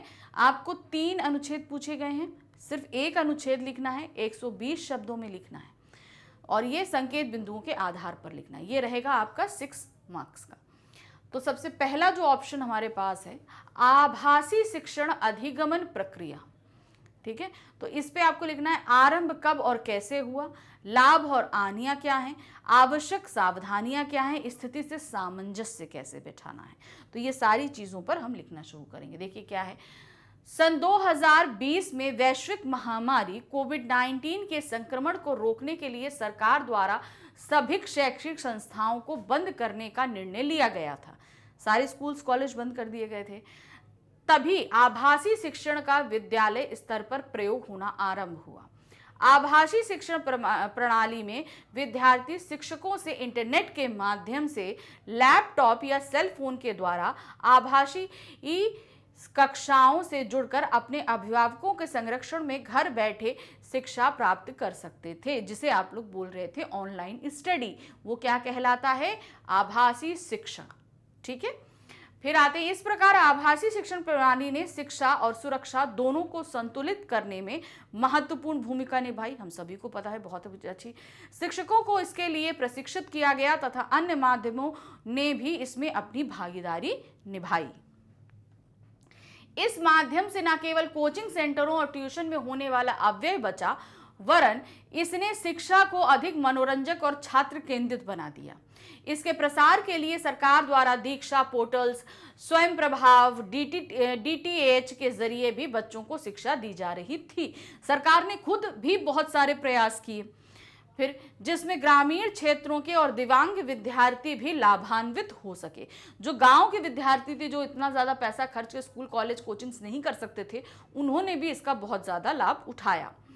यद्यपि आभासी शिक्षणों के छात्रों का स्क्रीन टाइम बढ़ने से उनकी आंखों पर बुरा प्रभाव पड़ा। देखिए, जहां इससे फायदा हुआ तो नुकसान भी बहुत से हुए थे।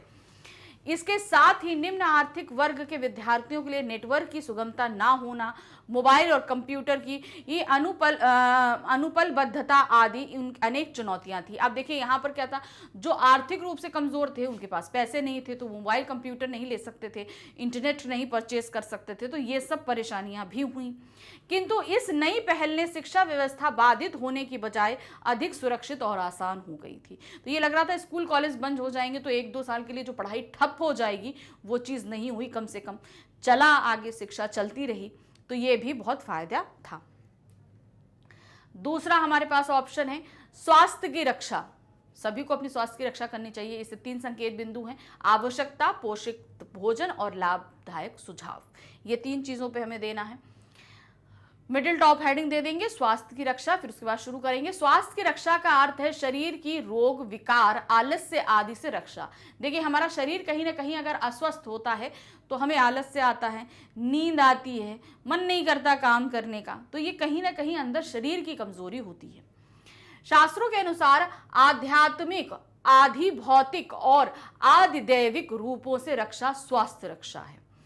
स्वास्थ्य मनुष्य के जीवन के लिए बहुत आवश्यक है। एक स्वस्थ मनुष्य जीवन में हर आनंद का अनुभव महसूस करता है और पूरी स्फूर्ति से अपने दैनिक कार्य करता है। यदि हमारा स्वास्थ्य सही नहीं है तो जीवन निराशा से भर जाता है। ठीक है, देखिए, हाँ, आप भी महसूस करते हैं, कभी आप बीमार पड़िए तो देखिए ना, हमें कुछ भी अच्छा नहीं लगता, तो क्या है, चारों तरफ उदासी और निराशा छाई रहती है। किसी काम में मन नहीं लगता। स्वस्थ रहने के लिए आवश्यक है कि व्यक्ति निरोगी रहे।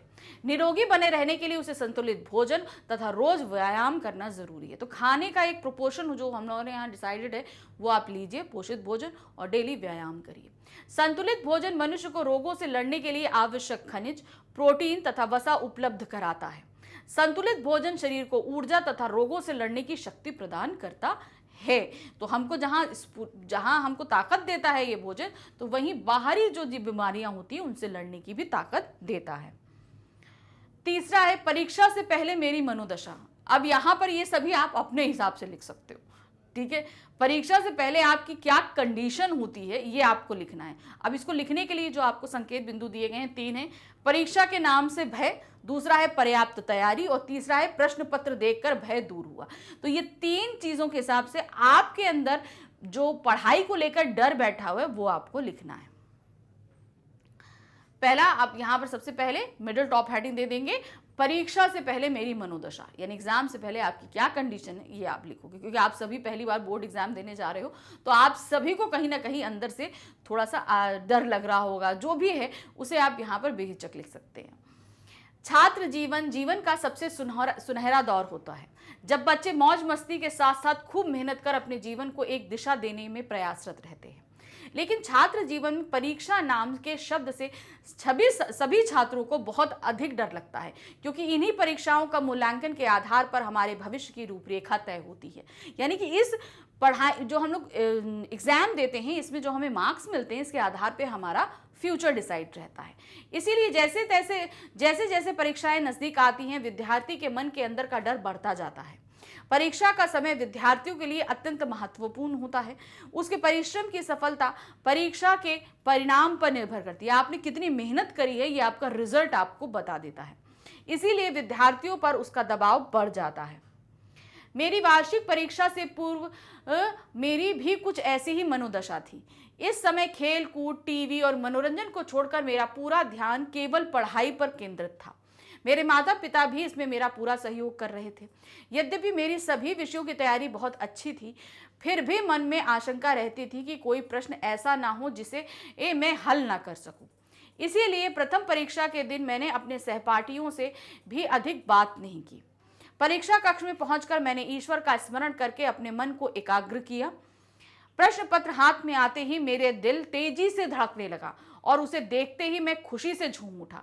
मतलब ये प्रश्न पत्र आया है, पता नहीं कैसे कैसे प्रश्न होंगे, आएंगे कि नहीं आएंगे, लेकिन जैसे ही आपने क्वेश्चन पेपर रीड किया आप बहुत खुश हो गए, क्योंकि सभी प्रश्न मुझे बहुत अच्छी तरह आते थे। मैंने अपना प्रश्न पत्र निर्धारित समय में आसानी से हल कर लिया। अगर आपको सब आता होता है तो आप खुश हो जाते हो और एक लिमिटेड टाइम के अंदर आप सब कुछ कर लेते हैं। अब आ गए हम प्रश्न संख्या 15 पे। प्रश्न संख्या 15 पे हमारे पास 2 पत्र दिए गए हैं, दोनों में से एक पत्र हमको करना है और ये हमारा रहेगा 5 मार्क्स का। तो पहला पत्र है, सार्वजनिक स्थलों पर बढ़ते हुए धूम्रपान तथा उसके कारण संभावित रोगों की ओर संकेत करते हुए किसी दैनिक समाचार पत्र के संपादक को पत्र आपको लिखना है। पब्लिक प्लेसेस में जो स्मोकिंग होती है उसके कारण जो पोल्यूशन हो रहा है और दूसरे लोगों को जो नुकसान हो रहा है उसके बारे में आपको एक समाचार पत्र में एक संपादकीय पत्र देना है। तो अब ये सीधे सीधे संपादक के नाम पत्र है, तो ये क्या हुआ, औपचारिक पत्र हुआ। तो शुरू करते हैं पत्र। संपादक महोदय, नवभारत टाइम्स, नई दिल्ली, और दिनांक वही रहेगा जिस डेट को आप लेटर लिख रहे हैं। अब क्या है, उसके बाद आता है हमारा विषय, सार्वजनिक स्थलों पर बढ़ते धूम्रपान तथा उसके दुष्प्रभावों के प्रति जागरूक करने हेतु। तो जो आपका स्मोकिंग होती है, क्या कहते हैं, जितने भी प्लेसेस होते हैं आपके, उन पर आपको ये पत्र लिखना है। विषय दे दिया, महोदय के साथ सम्माननीय शब्दों के साथ स्टार्ट करेंगे। आपके लोकप्रिय समाचार पत्र के माध्यम से मैं जनसाधारण को धूम्रपान के संभावित दुष्प्रभावों के प्रति सचेत कराना चाहता हूँ। सार्वजनिक स्थलों में खुले आम धूम्रपान करना आज एक फैशन सा बन गया है। वे भूल जाते हैं कि ऐसा करके वे दूसरे लोगों के जीवन से भी खिलवाड़ कर रहे हैं। तंबाकू के धुएं के संपर्क में आने वाले व्यक्ति भी हृदय धमनी रोग के शिकार हो सकते हैं। मतलब जो सिर्फ पी रहा है सिगरेट, उसी को नुकसान नहीं होगा, उसका जो धुआं निकल रहा है, जो सामने वाला उसको इनहेल कर रहा है, उसे भी बहुत ज्यादा प्रॉब्लम हो सकती है। अत्यधिक धूम्रपान करके लोग पाचन तंत्र प्रभावित होने के साथ साथ उच्च रक्तचाप, त्वचा रोग, पेट और आंतों में सूजन, सांसों में बदबू, दांतों में संक्रमण, मुख का कैंसर, मधुमेह और हृदय रोग जैसे भयानक रोगों को न्योता दे रहे हैं। हमें समय रहते हुए सचेत होना आवश्यक है। आशा है आप मेरे इस पत्र को अपने समाचार पत्र में स्थान देंगे। साथ ही भविष्य में भी अपने समाचार पत्र में इससे संबंधित आंकड़े, रिपोर्ट और लेख छापकर जनसाधारण को जागरूक करने में महत्वपूर्ण भूमिका निभाएंगे। तो ये सारी चीज़ें हमने बता दी कि क्या क्या नुकसान हो सकते हैं, कैसे कैसी बीमारियां हो सकती हैं, और इसके बारे में आप अपने पेपर में हमारा ये पत्र छापेंगे, ये भी हमने देख लिया। धन्यवाद। नीचे आबासा, अब ये आबासा की जगह आप अपना नाम देना प्लीज, एक जागरूक नागरिक की तरफ से। अब अथवा करके जो दूसरा पत्र है, क्या है? आपके मित्र के पिता सीमा पर शहीद हो गए। अपनी भावनाएं व्यक्त करते हुए मित्र को पत्र लिखिए। अब आपने मित्र को पत्र लिख रहे हैं तो ये एक अनौपचारिक पत्र है। अब तो यहाँ पर क्या है, ये इसको हम दे सकते हैं सांत्वना पत्र की तरह, क्योंकि क्या है ये उनके जो पिताजी हैं उनका देहावसान हो गया है। क्या है, यहाँ पर जब अनौपचारिक पत्र होता है तो सबसे पहले हम अपना एड्रेस लिखते हैं। 123 ए साकेत कॉलोनी, नई दिल्ली, दिनांक 23 मार्च 2000, प्रिय अभिनव। ठीक है, अब मित्र का क्या नाम है? अभिनव। सप्रेम नमस्कार। कल समाचार पत्र में तुम्हारे पिताजी के सीमा पर शहीद हो जाने का शोकपूर्ण समाचार पत्र पढ़कर मैं स्तब्ध रह गया। अभी कुछ समय पूर्व ही तुम्हारे बड़े भाई के विवाह में मेरी भेंट उनसे हुई थी। कल उनके शहीद हो जाने का समाचार पढ़कर मुझे अपनी आंखों पर विश्वास ही नहीं हुआ। प्रिय मित्र, मैं जानता हूं कि इस हृदय विदारक समाचार को जानकर तुम्हारे परिवार पर तो मानो वज्र टूट पड़ा होगा, किंतु ईश्वर के विधान के आगे हम सब विवश हैं। तुम्हें तो गर्व होना चाहिए कि तुम्हारे पिताजी ने वीरता पूर्वक शत्रुओं का सामना करते हुए देश रक्षा में अपने प्राण समर्पित कर दिए। मित्र, इस दुख की घड़ी में तुम्हें हिम्मत से काम लेते हुए अपनी माताजी और छोटे भाई बहन को भी धीरज बंधाना होगा। मेरी परमपिता परमेश्वर से प्रार्थना है कि दुख की इस विषम घड़ी में वे तुम्हें और तुम्हारे परिवार को असीम धैर्य और साहस तथा दिवंगत आत्मा को शांति प्रदान करे। मैं शीघ्र ही तुमसे भेंट करने आऊंगा, तुम्हारा मित्र। और इसकी जगह नीचे आप अपना नाम लिख देंगे। तो ये हो गए दोनों पत्र, औपचारिक अनौपचारिक दोनों। इस तरह का ही आपके पास पत्र रहेगा, एक औपचारिक रहेगा, एक अनौपचारिक रहेगा। तो दोनों में से आपको जो पत्र करना है। ठीक है, अब आते हैं नेक्स्ट, हमारे पास में है भारत सरकार की स्वरोजगार योजना के अंतर्गत कुछ योग्य अभ्यर्थियों की वित्तीय सहायता प्रदान की जा रही है। उक्त सहायता प्राप्त करने हेतु स्ववृत्त लिखिए। अब यहाँ पर क्या है, प्रश्न संख्या 16 में एक स्ववृत्त है और एक ईमेल लेखन है, दोनों में से आपको कोई एक करना है। तो यहाँ पर सरकार द्वारा कुछ सहायता प्रदान की जा रही है, जिसके लिए आपको अपना बायोडेटा तैयार करके वहाँ सबमिट करना है। अब यहाँ पर बायोडेटा क्यों सबमिट करना, ध्यान दीजिए, स्वरोजगार योजना है यहाँ पर, कि मतलब आप अपना रोजगार शुरू कर सकते हैं, इसके लिए सरकार आपको अनुदान दे रही है। अब आप इसके काबिल हैं कि नहीं आप अपना रोजगार शुरू कर सकें, तो उसके लिए आपको अपना बायोडेटा देना पड़ेगा कि हाँ, मैं इतना ज़्यादा पढ़ा लिखा और क्वालिफाइड व्यक्ति हूँ कि मैं अपना रोजगार शुरू कर सकता हूँ। तो इसलिए आपको बायोडेटा तैयार करना है। ये हमारा रहेगा 5 मार्क्स का। आप चाहे स्ववृत्त लिखिए चाहे ईमेल लिखिए, दोनों में से जो भी आप करेंगे 5 मार्क्स का रहेगा। तो स्ववृत्त देखिए कैसा है, नाम अपना देंगे मुकेश कुमार, पिता श्री मुकुंद प्रकाश, माता का नाम श्री गंगा देवी, जन्मतिथि 25 जनवरी 1995, वर्तमान पता 5/12 जागृति विहार Meerut Uttar Pradesh, mobile number, email address. तो याद रखिए, ये तो आपको हर स्ववृत्त में देना ही देना है। अब यहाँ के बाद जो शैक्षणिक योग्यताएं आती हैं 10वीं 12वीं तक तो आप वैसे ही देंगे जैसे रहेगा। उसके बाद आपको अपनी शैक्षणिक योग्यता किस आधार पर तय करनी होती है, जो आपका प्रश्न है। अब यहाँ पर स्वरोजगार योजना है, यानी कि आपको ऐसा कोई डिप्लोमा कोई डिग्री कुछ लेनी होगी जहां पर आप कैपेबल हो कि आप अपना कोई कार्य शुरू कर सकते हैं। तो देखिए, शैक्षणिक योग्यता हमने शुरू करी सबसे पहले आपकी 10th से। हमेशा तालिका बनाकर ही आप जो है अपनी शैक्षणिक योग्यताएं लिखेंगे, 10th 12th। तो पहले हमने 10th से शुरू करी, 10वीं कक्षा 2010 यूपी बोर्ड से दी, सभी अनिवार्य विषय थे, सारे अनिवार्य थे। द्वितीय श्रेणी में आपने प्राप्त किया 92%, आपके 52% जो है आपके मार्क्स थे। फिर आते हैं 12वीं यानी कि 12th किया आपने 2012 में यूपी बोर्ड से हिंदी, इतिहास, भूगोल, पुस्तक, कला और राजनीति विज्ञान से किया। द्वितीय में श्रेणी में प्राप्त आप आए और आपने 56% मार्क्स प्राप्त किए।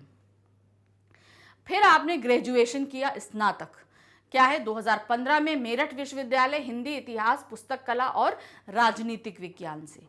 यहाँ पर आपने द्वितीय श्रेणी प्राप्त किया, आपने कितना 57% मार्क्स में। फिर ऑनलाइन डिप्लोमा कोर्स किया आपने 2016 में। क्या रहा, भारत सेवक समाज ऑनलाइन कोर्स था, ये विषय था बुक बाइंडिंग पे। अब देखिए यहाँ पर स्वरोजगार अगर आप शुरू कर रहे हो तो उसके लिए आपको कोई डिप्लोमा लेना जरूरी है, तो इन्होंने डिप्लोमा लिया ना, किस पे लिया, बुक बाइंडिंग पे लिया। अब सरकार ये देखेगी तभी तो आपको अनुदान देगी, ऐसा थोड़ी ना है कि आपने ये दिखा दिया कि हमने क्वालिफिकेशन ले लिया, आपको आगे क्या करना है इससे संबंधित आपने कोई डिप्लोमा नहीं लिया। तो यहाँ पे इन्होंने डिप्लोमा लिया, प्रथम श्रेणी में आए और आपने 73% मार्क्स प्राप्त किए। अब कार्य अनुभव एवं अन्य योजना है, इसके आपको कुछ अनुभव है किस कार्य का कि नहीं, तो क्या है, प्रतिष्ठित प्रेस में 2 वर्ष का अनुभव है आपको। फिर एक कंप्यूटर में 1 वर्ष का डिप्लोमा आपने भी किया है। हिंदी भाषा में दक्षता और अंग्रेजी का कार्य साधक ज्ञान है। अब इस जो आपने जिस पर्पज से आप दे रहे हो उसमें आपको यहाँ पर अपनी हॉबीज, अपने पुरस्कार ये सब गिनाने की जरूरत नहीं है, तो वो हमने नहीं दिया। किस तिथि को आपने ये सबमिट किया वो आप देंगे, नीचे मुकेश कुमार हस्ताक्षर, खत्म, ये आपका बायोडेटा हो गया। अब आ जाते हैं ईमेल पे, क्या दिया है, किसी कॉलेज में हिंदी विषय के सहायक अध्यापक के रिक्त पद की जानकारी के लिए ईमेल लिखिए। अब यहाँ पर क्या है, ध्यान दीजिए, कॉलेज में हिंदी विषय के ये एक रिक्त स्थान है टीचर के लिए, उसके लिए आप जानकारी ले रहे हैं। क्या दिया है, आपका नाम है माधुरी, आपने उसी से आप फॉर्म करके आपने लिखा, फिर जिस भी कंपनी का है उसका नाम देकर आप यहाँ लिख देंगे, जिस भी कॉलेज में है, तो हमने ABC 146 दे दिया, तो जो भी कॉलेज आप जहाँ पे भी सबमिट कर रहे हैं उस कॉलेज के नाम से आप ईमेल बना सकते हैं। अब आप एक कॉलेज में नहीं कई कॉलेजेस में भेजने, तो यहाँ CC में आप उन सभी के ईमेल एड्रेस को अटैच कर देंगे जिस भी कॉलेज में आप भेज रहे हैं। दिनांक डाल देंगे। फिर आ जाते हैं विषय, हिंदी विषय में सहायक अध्यापक के रिक्त पद की जानकारी हेतु ईमेल लिख रहे हैं आप। यहाँ पर क्या है, माननीय महोदय, सादर सूचित करना चाहती हूँ, मैं माधुरी वैश्य हिंदी विभाग की ये शोध छात्रा हूँ, मेरी PhD समाप्त होने की ओर अग्रसर है। महोदय, हिंदी विभाग में सहायक अध्यापक के कुल कितने पद रिक्त हैं, कृपया जानकारी प्रदान करें, आपसे सहयोग की अपेक्षा में। तो यहाँ पर क्या दिया गया कि किस तरीके से हम आपसे सहयोग चाहते हैं। नेक्स्ट आते हैं, धन्यवाद शोधार्थी माधुरी वैश्य। तो यहाँ पर आपका क्या, ये पूरा ईमेल समाप्त हुआ। नेक्स्ट आते हैं यहाँ पर आगे आप, अच्छा ये आपको ये भी तो देना पड़ेगा जो से आप दे रहे हो, तो जहाँ आप शोध कर रहे हो उसमें आपका रजिस्ट्रेशन क्रमांक क्या है, ये सारी चीज़ें, और आपको मोबाइल नंबर भी देना पड़ेगा, क्योंकि वो अगर मेल कर रहे हैं तो उसके अलावा आपको कॉल भी कर सके। तो यहाँ पर हिंदी विभाग कला संकाय, रजिस्ट्रेशन नंबर माधुरी और मोबाइल नंबर आपने दे दिया। इतना आपको देना नीचे ज़रूरी रहेगा, क्योंकि आप जानकारी प्राप्त करना चाहते हैं तो वो आपको वापस एक तो मेल कर सकते हैं, दूसरा आप ये जो शोधकर्ता काम है ये कर भी रहे हैं कि नहीं कर रहे हैं इसकी जानकारी वो इस रजिस्ट्रेशन नंबर से ले सकते हैं, वो आपने दे दिया। अगर वो आपको कॉल करना चाहें तो उसके लिए आपने अपना फ़ोन नंबर भी दे दिया। अब आ जाते हैं प्रश्न संख्या 17, ये प्रश्न पत्र का आखिरी प्रश्न है। यहाँ पर एक संदेश दिया गया और एक विज्ञापन दिया गया, दोनों में से आपको एक करना है, ये 4 मार्क्स का रहेगा। क्या है, अतिवृष्टि के कारण कुछ शहर बाढ़ ग्रस्त हैं, वहां के निवासियों के सहायतार्थ सामग्री एकत्र करने हेतु एक विज्ञापन तैयार करिए। बहुत ज़्यादा बारिश हुई है तो कई क्षेत्र जो हैं वो पानी में डूब गए हैं, लोगों के पास खाना नहीं है, कपड़ा नहीं है, रहने के लिए जगह नहीं है। इन सभी के लिए अगर आप कुछ सहायता प्रदान करना चाहते हैं तो उसके लिए एक विज्ञापन दिया जा रहा है। कैसे है देखिए, जब कभी भी आप विज्ञापन तैयार करोगे तो हमेशा एक रेक्टेंगल बॉक्स में तैयार करेंगे। तो अतिवृष्टि संबंधित एक तो बॉम्बे में बहुत अच्छा खासा हुआ, केरल में हुआ, किसी और क्षेत्र में हुआ, तो आप किसी भी क्षेत्र में दे सकते हैं। तो मैंने यहाँ पर मुंबई से संबंधित लिया है। देखिए क्या है, अपील मुंबई के बाढ़ पीड़ितों की सहायता अर्थ सामग्री एकत्र करने की अपील है। अतिवृष्टि के कारण मुंबई के कुछ भाग भयंकर बाढ़ग्रस्त हो गए हैं, कृपया उनकी मदद कीजिए। सहायता के लिए एकत्र सामग्री भेजने का पता। अब आप सहायता करना चाहते हो तो ये सामग्री हम कहाँ भेजें, ये एड्रेस और एक फ़ोन नंबर देना बहुत ज़रूरी है। तो देखिए यहाँ पर 32/5 अंधेरी ईस्ट मुंबई हमने एड्रेस दे दिया कि यहाँ पर आप ये सारी सामग्री डोनेट कर सकते हैं, जहाँ कर आप जिनको देना चाहते हैं। विशेष सेक्शन 880G के तहत 100% टैक्स मुक्त है, मतलब अगर आप जो भी सहायता करेंगे यहाँ पर वो आपका 100% टैक्स फ्री होगा। आपने मोबाइल नंबर भी दे दिया कि अगर आप संपर्क करना चाहते हैं उस तरीके से। तो बाढ़ संबंधित अगर आप कोई पिक्चर बना सकते हो तो वो बेस्ट है, इधर आप बना दीजिएगा। नहीं तो कुछ नहीं, बादल और बारिश तो बना ही सकते हो, तो इतना तो बना देना, ठीक है। अब आते हैं, नेक्स्ट है हमारे पास संदेश। विज्ञापन या संदेश, दोनों में से एक चीज करनी थी। अब संदेश क्या है? शिक्षक दिवस के अवसर पर अपने हिंदी शिक्षक के लिए एक भावपूर्ण संदेश लिखिए। अब आपको अपने टीचर को हैप्पी टीचर्स डे जो है वो विश करना है, तो इसके लिए आप लोग बहुत अच्छे से अच्छे कार्ड्स बनाते हैं, कुछ करते हैं, तो इसी तरह का एक संदेश आपको हिंदी में लिखना है। तो जब संदेश लिखते हैं तो सबसे पहले हमें क्या करना होता है? एक रेक्टेंगल बॉक्स देना होता है, बहुत ज़रूरी है। तो यहाँ पर हम रेक्टेंगल बॉक्स दे देंगे पूरा। अब शिक्षक दिवस की हार्दिक शुभकामनाएं कब देंगे आप? 5 सितंबर, 5 सितंबर ही आपका टीचर्स डे होता है। प्रातः 11 बजे परम श्रद्धेय गुरुवर, परम यहाँ पर बहुत ही आदरणीय शब्द इस्तेमाल किए गए हैं। अब उनके ऊपर कुछ लाइंस हमने लिखी हैं, क्या है? ज्ञान ज्योति प्रज्वलित करके दूर किया अज्ञान का अंधकार, जीवन पथ पर राह दिखाई दिए मनुष्यता के संस्कार, आत्मबल उत्साह बढ़ाकर सदकर्मों का दिया है ज्ञान, सत सत वंदन करते गुरुवर हर पल करते आपका गुणगान। तो यहाँ पर 4 लाइनें हमने उनकी जो है नमन में ही प्रस्तुत कर दी टीचर्स के। आपने अपने असीमित ज्ञान से हमारा जीवन पथ आलोकित कर कर्तव्यनिष्ठ बनाने की प्रेरणा दी। आपका कोटि कोटि धन्यवाद। हम शिक्षार्थी सदैव आपके स्नेह एवं मार्गदर्शन के लिए आपके ऋणी रहेंगे। आपका शिष्य नरेंद्र। तो इस तरीके से आप यहाँ पर, जरूरी नहीं है कि बहुत टफ लाइंस लिखो, कुछ अच्छी आसान सी लाइंस अपने टीचर्स के लिए आप लिख सकते हो यहाँ पर। तो इस संदेश के साथ हमारा ये पूरा प्रश्न पत्र यहाँ समाप्त हुआ। आपको अच्छे से समझ में आ गया होगा कि हम किस तरीके से ये पूरा प्रश्न पत्र करा है हमने। तो ध्यान रखिए, प्रैक्टिस लगातार एग्जाम तक करते ही रहिए। अब एक बहुत ही इंपॉर्टेंट इन्फॉर्मेशन है आपके लिए कि मैग्नेट ब्रेन्स अब आपकी पढ़ाई के लिए और ज़्यादा चिंतित था, इसीलिए कुछ आसान चीज़ें लेकर आया है। वो है बुक्स और ई बुक्स। ये आपको मिल रही हैं किंडरगार्टन से लेकर क्लास 12 तक के सभी सब्जेक्ट्स के लिए। इन बुक्स को हमने अलग अलग कैटेगरीज में डिवाइड किया है। जैसे कि अभी हमने सैम्पल पेपर सॉल्व किया, तो हमारी एक कैटेगरी है सैम्पल पेपर सोल्यूशन बुक, जिसके अंदर हमारे सारे ही सैम्पल पेपर रहेंगे। इसके अलावा हमने PYQs किए हैं, यानी प्रीवियस ईयर क्वेश्चंस किए हैं, एक बुक हमारी वो रहेगी। इसके अलावा हम NCERT सोल्यूशन करते हैं, MCQs करते हैं। तो इस तरीके से अलग अलग कैटेगरी की बुक हमारे पास रेडी है। इनको प्राप्त करने के लिए नीचे डिस्क्रिप्शन बॉक्स में एक लिंक दिया गया है, उस लिंक को क्लिक करेंगे तो उसमें एक फॉर्म है, उस फॉर्म को फिल करिए, फिल करके सबमिट करेंगे तो जल्दी हमारा एक टीम मेंबर आपसे इसके रिगार्डिंग बात करेगा। तो इस तरीके से जल्दी से ये सारा काम करके आप बुक प्राप्त करिए और अपनी पढ़ाई को और भी ज़्यादा आसान बनाइए। तो फिर से मिलेंगे आगे, बाय बाय।